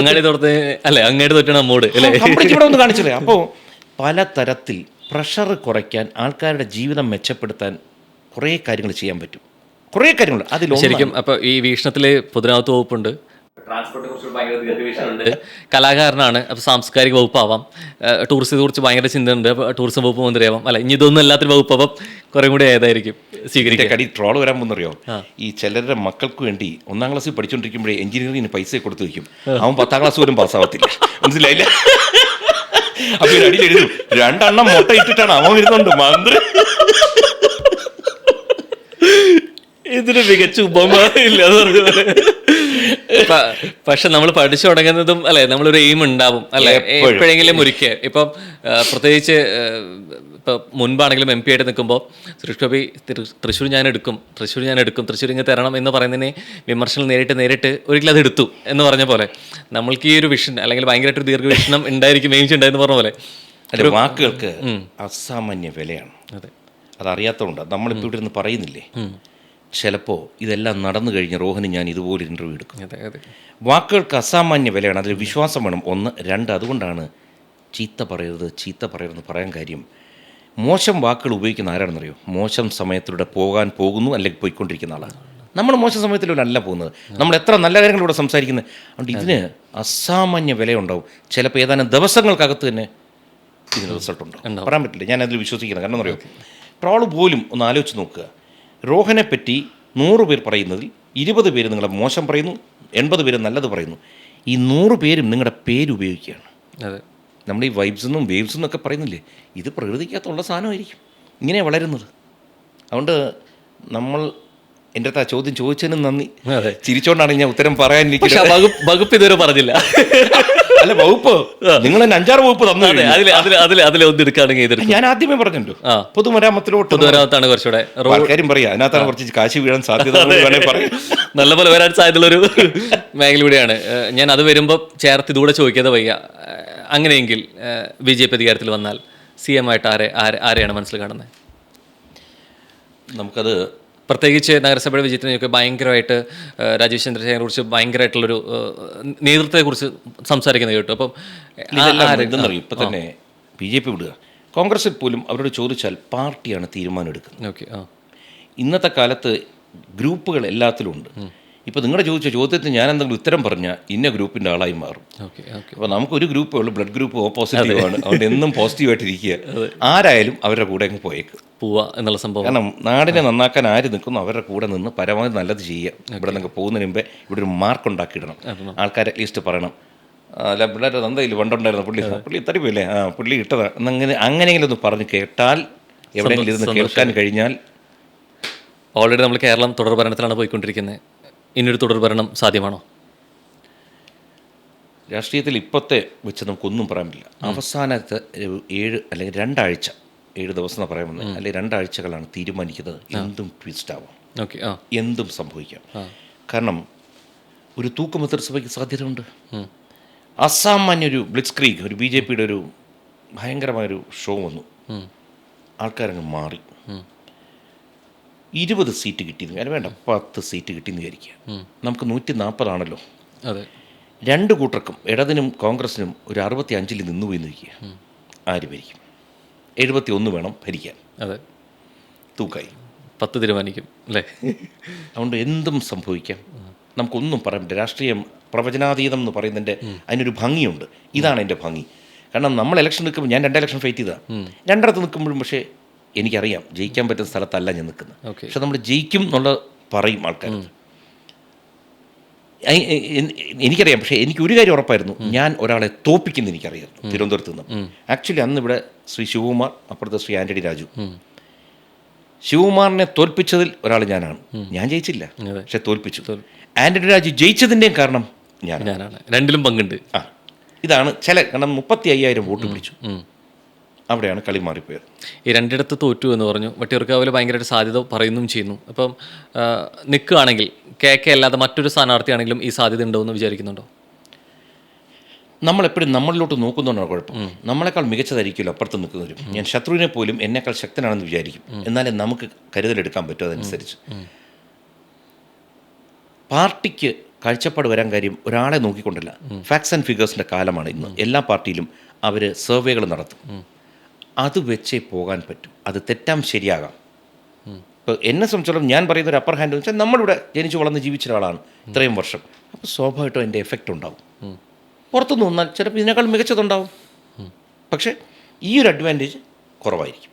ഇപ്പോൾ ഇതിൽ തന്നെ ഇപ്പോൾ ഭരണവിരുദ്ധ വികാരം ഉണ്ടാവുകയാണെങ്കിൽ സ്വാഭാവികമായിട്ട് വോട്ട് വരേണ്ടത് പ്രതിപക്ഷത്തായിരിക്കും അല്ലേ? പക്ഷേ നഗരസഭയിൽ നമ്മൾ കണ്ടു വിജയം ഉണ്ടായത് BJPക്കാണ് അല്ലേ? അപ്പം അതിൽ തന്നെ പറയുന്നുണ്ടായിരുന്നു ഓൾറെഡി നമുക്ക് ഈ ഒരു ഓളം കാസർഗോഡ് വരെ ഉണ്ടാവും എന്നുള്ള വാക്ക് ഉപയോഗിച്ചത്. BJP അധികാരത്തിൽ വരികയാണെന്നുണ്ടെങ്കിൽ പ്രധാനമായിട്ടും കേരളത്തിൽ ഉണ്ടാകാൻ പോകുന്നൊരു മാറ്റങ്ങളെ എങ്ങനെ നോക്കി കാണുന്നത്? എന്തായിരിക്കും ശരിക്കും? കുറേ കൂടെ ഭയങ്കരമായിട്ട് ദീർഘവീക്ഷണമുള്ള ആളായതുകൊണ്ടുകൂടി ഞാൻ ചോദിക്കുക, എന്ത് മാറ്റങ്ങളായിരിക്കും ഇവിടെ പ്രകടമാവുക? അല്ല, ഭരണമാറ്റം ഉണ്ടാകുമ്പോൾ എന്ന് വെച്ചാൽ ഇപ്പോഴും കേന്ദ്രത്തിൽ നിന്ന് പലതും വരുന്നുണ്ടെങ്കിലും അതിവിടെ യൂട്ടിലൈസ് ചെയ്യുന്നില്ല. അതുകൊണ്ടാണ് കേന്ദ്രം പണം തരുന്നില്ല എന്ന് പറയാൻ കാര്യം. അവിടെ നിന്ന് പണം കൊടുത്താൽ ഇത് എല്ലാം കണക്കുണ്ട്. യൂട്ടിലിറ്റി സർട്ടിഫിക്കറ്റ് എന്ന് പറയും. അതായത് ഇവിടെ മെഡിക്കൽ രംഗത്ത് 100 കോടി രൂപ കൊടുത്താൽ ആ 100 കോടി രൂപ മെഡിക്കൽ രംഗത്ത് എങ്ങനെ ചിലവാക്കി എന്നുള്ള റിപ്പോർട്ട് അങ്ങോട്ട് യൂട്ടിലിറ്റി സർട്ടിഫിക്കറ്റ് പോയാൽ മാത്രമേ ബാക്കി പൈസ കൊടുക്കും. ഫോർ എക്സാമ്പിൾ 100 കോടി 5 തവണകളായിട്ടാണ് കൊടുക്കുന്നത് വയ്ക്കും. 20 കോടി കൊടുത്തു, ബാക്കി 80 കിട്ടണം എന്നുണ്ടെങ്കിൽ ഇതിൻ്റെ കണക്ക് പോകണം. ഇവിടെ എന്ത് പറ്റിയെന്ന് വെച്ചാൽ കംപ്ലീറ്റ് അരാജകത്വത്തിലോട്ട് പോകുന്നതുകൊണ്ട് ഈ പണത്തെ വക മാറ്റി ചിലവാക്കിയപ്പോൾ കണക്ക് കൊടുക്കാൻ വയ്യ.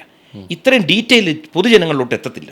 അപ്പോൾ ജനം പറയുന്നത് എന്താ, കേരളത്തെ ശ്വാസം മുട്ടിക്കലല്ല. ഈ പണം കേന്ദ്ര സർക്കാരിൻ്റെ അല്ല, കേരള സർക്കാരിൻ്റെ അല്ല. ഇത് പൊതുജനങ്ങൾ കൊടുക്കുന്ന ടാക്സിനെ അതിൽ നിന്ന് ഓരോ വകുപ്പിലോട്ട് കൊടുക്കുന്നത്. ആരുടെയും വകയല്ല. കണക്ക് കൊടുത്തേ പറ്റൂ. അതിനാണ് ഓഡിറ്റർ ജനറൽസിൻ്റെ ഓഫീസൊക്കെ വരുന്നതിൻ്റെ കാര്യം എന്താ, DG's ഓഫീസും കണക്കുകൾ വേണം. ഈ കണക്കിന് നമ്മുടെ സാധനം വാങ്ങിച്ച റെസീറ്റില്ലേ, ഇത്രയേ ഉള്ളൂ. ഈ സാധനം അങ്ങോട്ട് കൊടുത്താൽ ബാക്കി വരും. അപ്പോൾ എന്ത് പറ്റുമെന്ന് വെച്ചാൽ ഈ വക മാറ്റുമ്പോൾ ഉണ്ടാകുന്ന പ്രശ്നമാണ്. ഈ വകുപ്പിൽ ഉപയോഗിക്കേണ്ട പണം എടുത്ത് അപ്പുറത്ത് ഉപയോഗിച്ചു. പക്ഷേ ഈ എയിംസ് വരുമെന്നുള്ള പ്രസ്താവനയുമായി ബന്ധപ്പെട്ട് പല വിവാദങ്ങൾ ഇപ്പോഴും നടന്നുകൊണ്ടിരിക്കുകയാണ്. വരില്ല എന്നുള്ള രീതിയിലേക്ക്. ആദ്യം എയിംസ് പറഞ്ഞാൽ എന്താ വേണ്ടത്? സ്ഥലം വേണം. 150 അല്ല, 200 ഏക്കർ കൊടുത്താലേ പ്രാരംഭ നടപടി എടുക്കാൻ പറ്റും. സ്ഥലമില്ലെങ്കിൽ പിന്നെ എന്ത് ചെയ്യാൻ പറ്റും? ഇപ്പോൾ റോഡ് വേണം. അത്തരത്തിലുള്ള സാധ്യത കാണുന്നൊരു സ്ഥലം എവിടെയാണ്? എല്ലായിടത്തും ഉണ്ട്. നമ്മൾ കേരളത്തെ വളരെ ചെറുതായിട്ട് കാണും. തെറ്റാണ്, അങ്ങനെ കാണാൻ പാടില്ല. തിരുവനന്തപുരത്തിൻ്റെ 10-1 ഉള്ളൂ ദുബായ്. അതിൻ്റെയേക്കാൾ ചെറുതാണ് ദോഹ. അവിടെ 12 പേര് റോഡുണ്ട്. ഇവിടെ എന്താണ് 4 പേര് കൊണ്ടുവരാൻ 40 വർഷം മുമ്പ് പ്ലാൻ ചെയ്തപ്പോഴേ കേരളത്തെ രണ്ടാക്കും, അപ്പുറത്തേക്കുന്ന പശുവിനെ പുല്ല് മേയ്ക്കാൻ ഇങ്ങോട്ടങ്ങനെ വിടും, ഇങ്ങനെയൊക്കെ പറയാൻ തുടങ്ങിയിട്ടുണ്ടല്ലോ. ഇതാണ് പ്രശ്നം. നമ്മൾ ഇതിനകത്തൊന്നും രാഷ്ട്രീയം ചിന്തിക്കരുത്. നാടിൻ്റെ നന്മയ്ക്ക് എന്താണ് വേണ്ടത്? കേരളത്തിൻ്റെ സെൻറ്റർ എടുത്ത് കഴിഞ്ഞാൽ 150ഓളം കിലോമീറ്റർ വീതിയുണ്ട്. ഏറ്റവും വീതി കുറഞ്ഞ ഭാഗത്തോട്ട് രണ്ടറ്റം പോലും 55 കിലോമീറ്റർ കിടക്കുക. ഇതിനകത്ത് 100 മീറ്റർ എടുക്കാൻ പറ്റാതെ 45 മീറ്റർ കിടന്ന് ചാവുന്നു. ഇവിടെയാണ് പ്രശ്നം. ഇപ്പം നമ്മൾ ഒരു കാര്യം പറയുമ്പോൾ നമ്മളൊന്ന് ആലോചിക്കണം, നമ്മൾ പറയുന്നതിനകത്ത് യുക്തിയുണ്ടോ? എതിർക്കാൻ വേണ്ടി എതിർക്കാം. അത് ഹ്യൂമൻ മൈൻഡിൻ്റെ ഒരു പ്രത്യേകതയാണ്. ഹ്യൂമൻ മൈൻഡ് റെസിസ്റ്റ് ചേഞ്ച് എന്ന് പറയും. ഒരു മാറ്റത്തിനെ എതിർക്കും. ആ എതിർപ്പിനെ മറികടക്കണം. ആ മറികടക്കാൻ ചിലപ്പോൾ കേന്ദ്രവും സംസ്ഥാനവും കൂടി ചേരേണ്ടി വരും. ഇവിടെ പല കാര്യങ്ങളും ചേർന്നിടത്ത് തന്നെ വൻ വിജയം. ഗെയിൽ ഇപ്പോൾ റോഡിൻ്റെ വർക്ക് ആരംഭിച്ചു, അറ്റ്ലീസ്റ്റ് തീരാറായിരിക്കുന്നു. മേ ബി 6 മാസം കൊണ്ട് തീരുമാനിക്കും. വിഴിഞ്ഞം പോർട്ട്, ഇത് കേന്ദ്രം മാത്രം വിചാരിച്ചാൽ പറ്റില്ല, ഇരുവരുടെയും കൂടി സഹകരണം കൊണ്ടാണ്. അപ്പം സഹകരിക്കേണ്ടടുത്ത് സഹകരിക്കണം. സഹകരിച്ചാൽ ഇരുകൂട്ടരും നന്മ അങ്ങോട്ടും ഇങ്ങോട്ടും പറയാൻ പഠിക്കുക. അല്ല എൻ്റെയാണ്, ഞങ്ങളുടെയാണ്, അല്ലെ അവരുടെ അല്ലെന്ന് പറയുന്ന അവകാശം വേണ്ട. ശരിക്കും ആ നേരത്തെ പറഞ്ഞ ചോദ്യം അങ്ങനെ തന്നെ നിൽക്കുകയാണ്. അതിനൊരു പൂർത്തീകരണം പറയണമെങ്കിൽ ഇങ്ങനെ പറയും, ഒരു BJP അധികാരത്തിൽ വരികയാണെന്നുണ്ടെങ്കിൽ ഒരു മാറ്റങ്ങൾ എത്രത്തോളം പ്രകടമായിരിക്കും? അതിനോട്ട് പറയാൻ മാറ്റം ധാരാളം വരും. കാരണം എന്ന് പറയുമോ, ഡബിൾ എൻജിൻ സർക്കാർ. ഒരു ട്രെയിനിനെ ഒരു എൻജിൻ വലിക്കുന്നതും 2 എൻജിൻ വലിക്കുന്നതും തമ്മിൽ വ്യത്യാസമുണ്ട്. അതും 2 ദിശയിലോട്ടും കൂടി ആയിക്കഴിഞ്ഞാൽ വലിയ കുഴപ്പമാണ്. ഇത് ഒരേ ദിശയിലോട്ട് വലിച്ചു കഴിഞ്ഞാൽ വളരെ സ്പീഡിൽ പോകും. കാരണം എപ്പോഴും എത്രയൊക്കെ പറഞ്ഞാലും കേന്ദ്രത്തിലിരിക്കുന്നു, ഇപ്പോൾ ആനുകൂല്യങ്ങൾ കൂടുതലായിട്ട് സംഭവിക്കും എന്നുള്ള ഇഷ്ടം പോലെ വരും. കാരണം എന്നറിയോ, ഇവിടെ നിന്ന് മറ്റേതെന്ന് വെച്ചാൽ ഈ പദ്ധതിക്ക് ഇവിടെ നമ്മൾ അങ്ങോട്ട് കൊടുത്തിട്ട് അത് കേന്ദ്രത്തിന് പേര് കൊണ്ടുപോലും. ശരിക്കും BJP രാഷ്ട്രീയം അല്ലാത്തതുകൊണ്ട് കേരളത്തിലെ ആ വേണ്ട ആനുകൂല്യങ്ങൾ കിട്ടുന്നില്ല എന്നല്ലേ അതിൻ്റെ അർത്ഥം? BJP രാഷ്ട്രീയം വിടൂ. പണ്ട് കോൺഗ്രസ് ഭരിച്ചുകൊണ്ടിരുന്നു കേന്ദ്രവും സംസ്ഥാനവും. പക്ഷെ ഇവിടെ നിന്ന് എന്നും ബജറ്റ് ഡിക്ലെയർ ചെയ്യുമ്പോൾ കേരളത്തിന് 0 പണ്ട്. അപ്പോൾ എന്താ പറ്റുമെന്ന് വെച്ചാൽ ഇവിടെ ഇരിക്കുന്നവർ നാളെ BJP ഭരണത്തിൽ വന്നു ഇവിടെ ഇരിക്കുന്നവർ കൃത്യമായ സംഭവങ്ങൾ കൊടുക്കണം. ഞങ്ങൾക്ക് ഇന്ന സാധനങ്ങൾ ഇന്നടത്ത് വേണം. അതിന് ബലം പിടിച്ചു വാങ്ങിക്കണം. നമ്മുടെ അവകാശമാണത്, അല്ല ഔദാര്യമൊന്നുമല്ല. നമ്മുടെ ടാക്സിൻ്റെ പൈസ ഞങ്ങൾക്ക് ഇന്ന കാര്യങ്ങളിലൂടെ വേണം. അത് കോൺഗ്രസ് ഇരുന്നപ്പോൾ ചെയ്തില്ല. 2 കോൺഗ്രസ് ഭരിച്ച കാലമുണ്ടായിരുന്നു, എത്രയോ വർഷങ്ങൾ ചെയ്തില്ല. അതുകൊണ്ട് ഇത്തവണ എന്താ ചെയ്യുന്നത് വെച്ചാൽ എപ്പം BJPയുടെ ഭരണത്തിൽ വന്നാലും സ്വാഭാവികമായിട്ടും വളർച്ചയുടെ സ്പീഡ് എത്രയോ ഇരട്ടിയിലോട്ട് പോകും. യാതൊരു തർക്കവുമില്ല. നമ്മൾ കണ്ടുകൊണ്ടിരിക്കാൻ പറ്റിയ സംസ്ഥാനങ്ങളിൽ ഇപ്പം പലപ്പോഴും നമ്മൾ ഇവിടെ കാണുന്നൊരു കാര്യമാണ്. ഇപ്പം പുതിയൊരു കാര്യം വന്നു, വികസനമാണെങ്കിൽ അത് സ്ഥാപിച്ചെടുക്കാൻ, ഞങ്ങളുടെ ഇതിന് സ്ഥാപിക്കാൻ കേരള സർക്കാരും കേന്ദ്ര സർക്കാരും അല്ലേ മത്സരിക്കും. അത് വീഴ്ചയാണ് പറ്റിയെങ്കിൽ, പ്രത്യേകിച്ച് നമ്മൾ അല്ല നാഷണൽ ഹൈവേയിലൊക്കെ നിന്നുള്ള ുമായിട്ടുള്ള റോഡുകളൊക്കെ നമ്മൾ സംസാരിച്ചുകൊണ്ടിരിക്കുമ്പോൾ അത് കേന്ദ്രത്തിൻ്റെ പ്രശ്നമായിട്ടും അല്ലെങ്കിൽ കേന്ദ്രം കേരളത്തിൻ്റെ പ്രശ്നമായിട്ട് കാണുന്നു. അപ്പം അങ്ങോട്ടും ഇങ്ങോട്ടും പഴിചാരലും അല്ലെങ്കിൽ അത് പിടിച്ചു വാങ്ങാനാണെന്നുണ്ടെങ്കിൽ അതിൻ്റെ സ്വീകാര്യത്തിനെ കുറിച്ച് മുൻപിൽ നിൽക്കുന്നു കാണുന്നുണ്ട്. അപ്പം ഈ വേർതിരിവൻ എങ്ങനെ? അത് നമ്മളിൽ തെറ്റല്ല, അത് സ്വാഭാവികമായിട്ടും മനുഷ്യ മനസ്സുകളാണ്. എല്ലാവർക്കും ഞാനാണ് ചെയ്തതെന്ന് വരുത്താൻ നമ്മുടെയൊക്കെ മനസ്സിലുണ്ട്, എൻ്റെ മനസ്സിലുണ്ട് എന്ന് വെച്ചാൽ. പക്ഷേ എനിക്ക് വേറൊരാളുടെ വെട്ടിപ്പിടിക്കാൻ ആഗ്രഹമില്ല ഒരിക്കലും. ഇവിടെ ഈ പറഞ്ഞ പോലെ ഒരു ഒത്തുതീർപ്പുണ്ടാക്കുക. 2 പേരെയും ഇപ്പോൾ ഇവിടെ റോഡ് ഇവിടെ ടാർ ചെയ്ത് കഴിഞ്ഞാൽ കൗൺസിലറിനെയും വെക്കുന്നുണ്ട്, MLA-യും വെക്കുന്നുണ്ട്. അതേപോലെ ചിന്തിച്ചാൽ മതി. 2 വീട്ടിൽ വെച്ചോട്ടെ. കൊല്ലം മേലക്കാടൊക്കെ ഭയങ്കര അല്ലേ പ്രശ്നമായി, റോഡ് വീണ് ഭയങ്കര വിവാദമായിക്കൊണ്ടിരിക്കുകയാണ് ഇപ്പോൾ. ഇത് അവസാനം എന്തെന്നറിയോ, ഇത് നടന്നേ പറ്റൂ, നടത്തിയെടുക്കണം. പക്ഷെ എന്ത് പറ്റിച്ചാൽ ഇത് നീണ്ടു പോവുകയാണ്. ഈ തർക്കവും പഴിചാരലും വരുമ്പോഴത്തേക്ക് എത്ര കാലം. അതുകൊണ്ടാണ് അത് കിട്ടേണ്ട അനുകൂലങ്ങളും സാഹചര്യങ്ങളും ഈ തർക്കങ്ങളും ഇല്ലാതാക്കുകയും ചെയ്യുന്നില്ലേ? പ്രത്യേകം ഇപ്പോൾ കിട്ടുന്ന അനുവദിക്കേണ്ട കുറച്ച് കാര്യങ്ങൾ ഇന്ന പാർട്ടി മൂലമാണ് കിട്ടിയതെങ്കിൽ എതിർ പാർട്ടിക്ക് അത് ക്ഷീണമായി. സോ ഇതെങ്കിലും നടക്കാതിരിക്കാനായിരിക്കും ശ്രമം ഉണ്ടാവുക. നടക്കുന്നതിനൊപ്പം തന്നെ നടക്കാതിരിക്കാനുള്ളൊരു ശ്രമങ്ങൾ നടക്കുമല്ലോ. അപ്പോൾ കിട്ടേണ്ടതും നഷ്ടപ്പെടുന്നതും പൗരന്മാർക്കും ജനങ്ങൾക്ക് മാത്രമല്ലേ? അബ്സോർഡ്. എന്നും ഇതിൻ്റെ ഭവിഷ്യത്ത് നഷ്ടം അനുഭവിക്കുന്ന ഒരു സാധാരണ ജനങ്ങളാണ്. അതുകൊണ്ട് ഞാനിത് പറയുന്നത് വെച്ചാൽ ഇതിനകത്ത് എന്തെങ്കിലും നിയമനിർമ്മാണം വരണം. അതായത് ഇത്രാം തീയതി ഒരു പ്രോജക്റ്റ് കൊടുത്താൽ ഇത്രാം തീയതി തീർത്തിരിക്കണം. അതിന് മേൽനോട്ടം വഹിക്കാൻ ഈ കോടതികളുടെ ഇതിലെന്തെങ്കിലും നിയന്ത്രണത്തിൽ കൊണ്ടുവന്നില്ലെങ്കിൽ വലിയ പ്രശ്നത്തിലോട്ട് പോകും. കാരണം കോൺഗ്രസ് ചെയ്തത് കമ്മ്യൂണിസ്റ്റ് വരുമ്പോൾ തടയുക, കമ്മ്യൂണിസ്റ്റ് ചെയ്യുന്ന കോൺഗ്രസ്, ഇനിയിപ്പോൾ BJP കേന്ദ്രത്തിൽ നിന്ന് അലോട്ട് ചെയ്തുകൊണ്ട് അതിനെ തടയുക. അവസാനം അതൊക്കെ മാറ്റിവെക്കുക. കേരളം എന്നുള്ളൊരു സംസ്ഥാനമാണ് രക്ഷപ്പെടേണ്ടത്, നമുക്ക് കൊണ്ടുവരിക. അതാരുടെ അങ്ങനെ നിർത്തിക്കൊണ്ട് തന്നെ ചോദിച്ചോട്ടെ, എതിർചേരിയെങ്കിലും ബഹുമാനം തോന്നിയിട്ടുള്ള ഒരു രാഷ്ട്രീയ നേതാവായിരിക്കും എതിർചേരിയിലെ? ഇടതുപക്ഷം ആയിക്കോട്ടെ, അല്ല എനിക്ക് എല്ലാവരോടും ബഹുമാനം. എങ്കിലും ഒരു മാതൃകാപരമായിട്ട് തോന്നിയിട്ടുള്ളൊരു ഒരു നേതാവ് ആരായിരിക്കും എതിർചേരിയിലെ? നമുക്ക് മാതൃകയായിട്ട് നമുക്ക് എടുക്കാൻ പറ്റും. കാരണം നമ്മുടെ പാർട്ടി നിൽക്കുന്നത് നമുക്ക് നമ്മുടെ നേതാവിനെ മാതൃകയാക്കില്ലെങ്കിൽ പ്രവർത്തനങ്ങൾ കൊണ്ട് ഞാൻ ചോദിച്ചോട്ടെ, സ്വീകാര്യനായിട്ടുള്ള ഒരാൾ സിമ്പിൾ. ഇപ്പോൾ കോൺഗ്രസിൽ ഇതിനു മുമ്പ് ഉമ്മൻചാണ്ടി അദ്ദേഹം ഉണ്ടായിരുന്നു. അദ്ദേഹം നമ്മുടെ കൂടെ യാത്രയല്ല എവിടെയെങ്കിലും വെച്ചുകൊണ്ടു ഞാൻ അങ്ങോട്ട് ചെന്ന് സംസാരിക്കും. കാരണം എൻ്റെ നാട് ഭരിച്ച മുഖ്യമന്ത്രിയാണ്, എനിക്കിഷ്ടമാണ്. പിന്നെ ആരോപണങ്ങൾ പ്രശ്നങ്ങൾ അത് ഒരു നേതാവുമ്പോൾ വരും. ഇപ്പോൾ മുഖ്യമന്ത്രി പിണറായി വിജയൻ അദ്ദേഹം ഇടയിൽ വന്ന് ഞാൻ ചെന്നങ്ങോട്ട് സംസാരിക്കും. കാരണം വെച്ച് കഴിഞ്ഞാൽ എത്രയായാലും മുഖ്യമന്ത്രിയാണ്, അദ്ദേഹം അനുഗ്രഹീതനായ മനുഷ്യനാണ്, അല്ലെങ്കിൽ ആ സ്ഥാനത്തെത്തില്ല. ഈ അനുഗ്രഹം എന്ന് പറഞ്ഞാൽ എവിടെ നിന്നാണ് വരുന്നത്? നമ്മൾ കാണുന്നിടത്തുന്നില്ല, ദൈവികമായൊരു സംഭവമാണ്. അവരെ ഞാൻ ബഹുമാനിച്ചേ പറ്റൂ.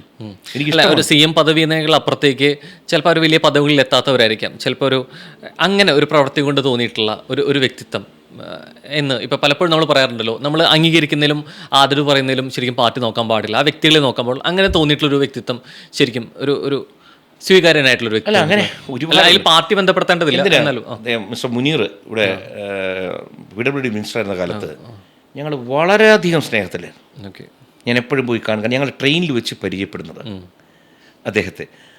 എനിക്ക് വലിയ ഇഷ്ടമെന്ന് വെച്ച് കഴിഞ്ഞാൽ അദ്ദേഹം വിദ്യാസമ്പന്നനാണ്.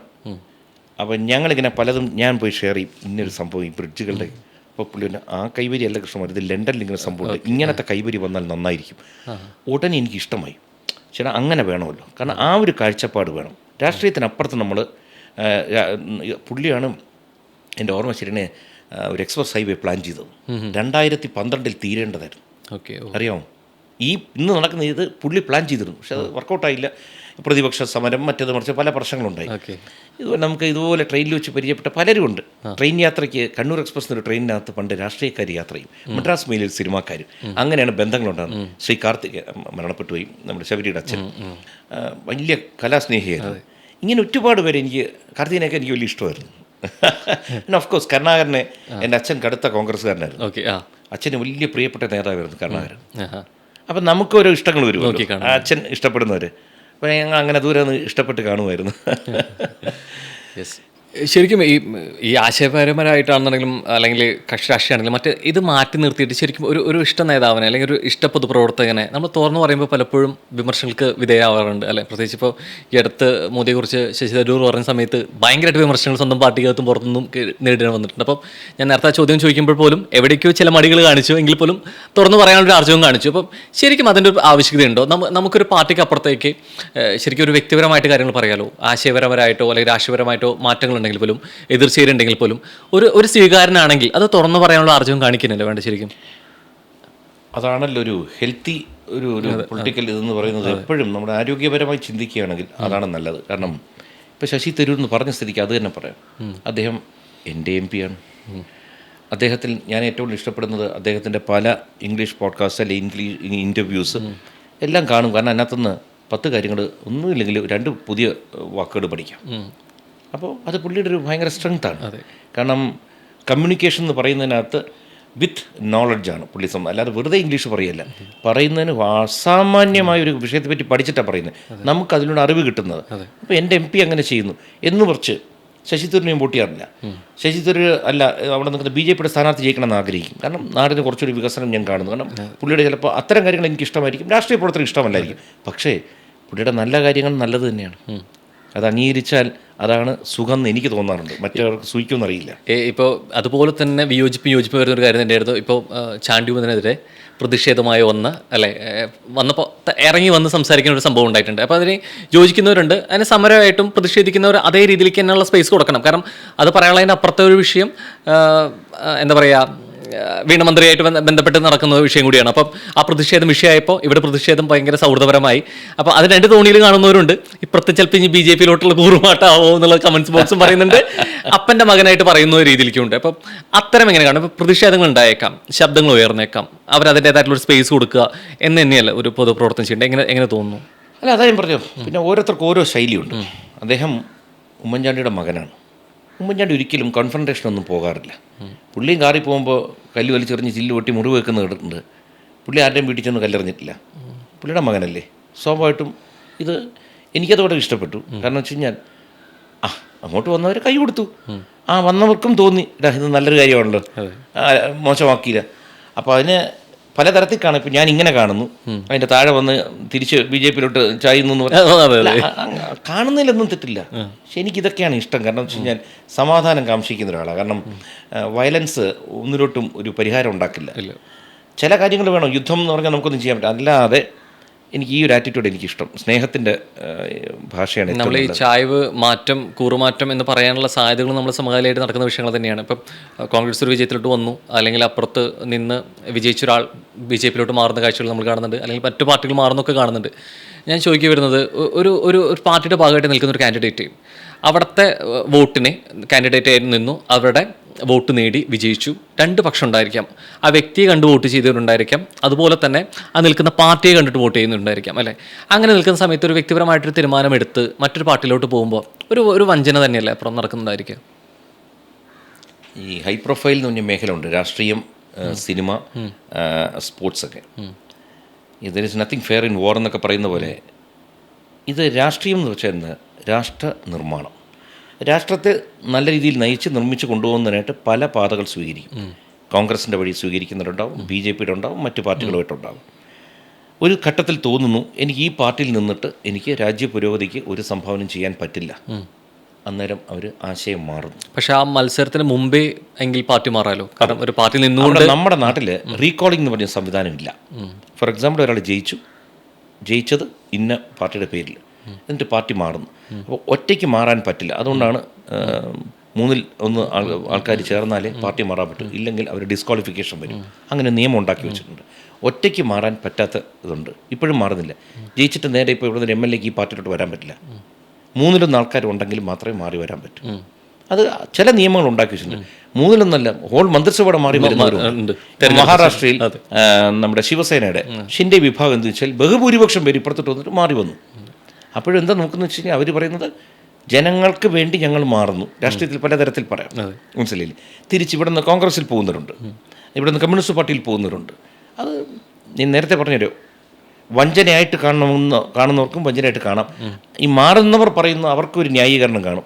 എനിക്കിവിടെ യാതൊരു നിലനിൽപ്പുമില്ല, എൻ്റെ ഒരു ആവശ്യമാണ്. ഞാൻ നാട്ടുകാരത്ത് ചോദിച്ചപ്പോൾ അവർ പറഞ്ഞു അവരുടെ അംഗീകാരത്തോടെ പറഞ്ഞോളേ, നമുക്കത് കണ്ടുപിടിക്കാൻ പറ്റത്തില്ല. അതുകൊണ്ട് ഇതൊക്കെ ഇതിനകത്തുള്ളതാണ്, സംഭവിച്ചുകൊണ്ടേയിരിക്കും. അതിങ്ങനെ മാറിക്കൊണ്ട് നേരത്തെ പറഞ്ഞു വരിക, നീങ്ങിക്കൊണ്ടിരിക്കുക. സ്വാഭാവികമാണ്. ഇത് അല്ലേ, നേതാവ് മാറുമ്പോൾ അവരുടെ ചുറ്റുമുള്ള പലരും കൂടെ അങ്ങോട്ട് ഉരുണ്ടുപോകും. ഇതൊക്കെ ഇതിൻ്റെ ഭാഗമായിട്ട് സംഭവിച്ചുകൊണ്ടേയിരിക്കും. ഇഞ്ചി മൈ മീൽ പാർട്ട്ണർ.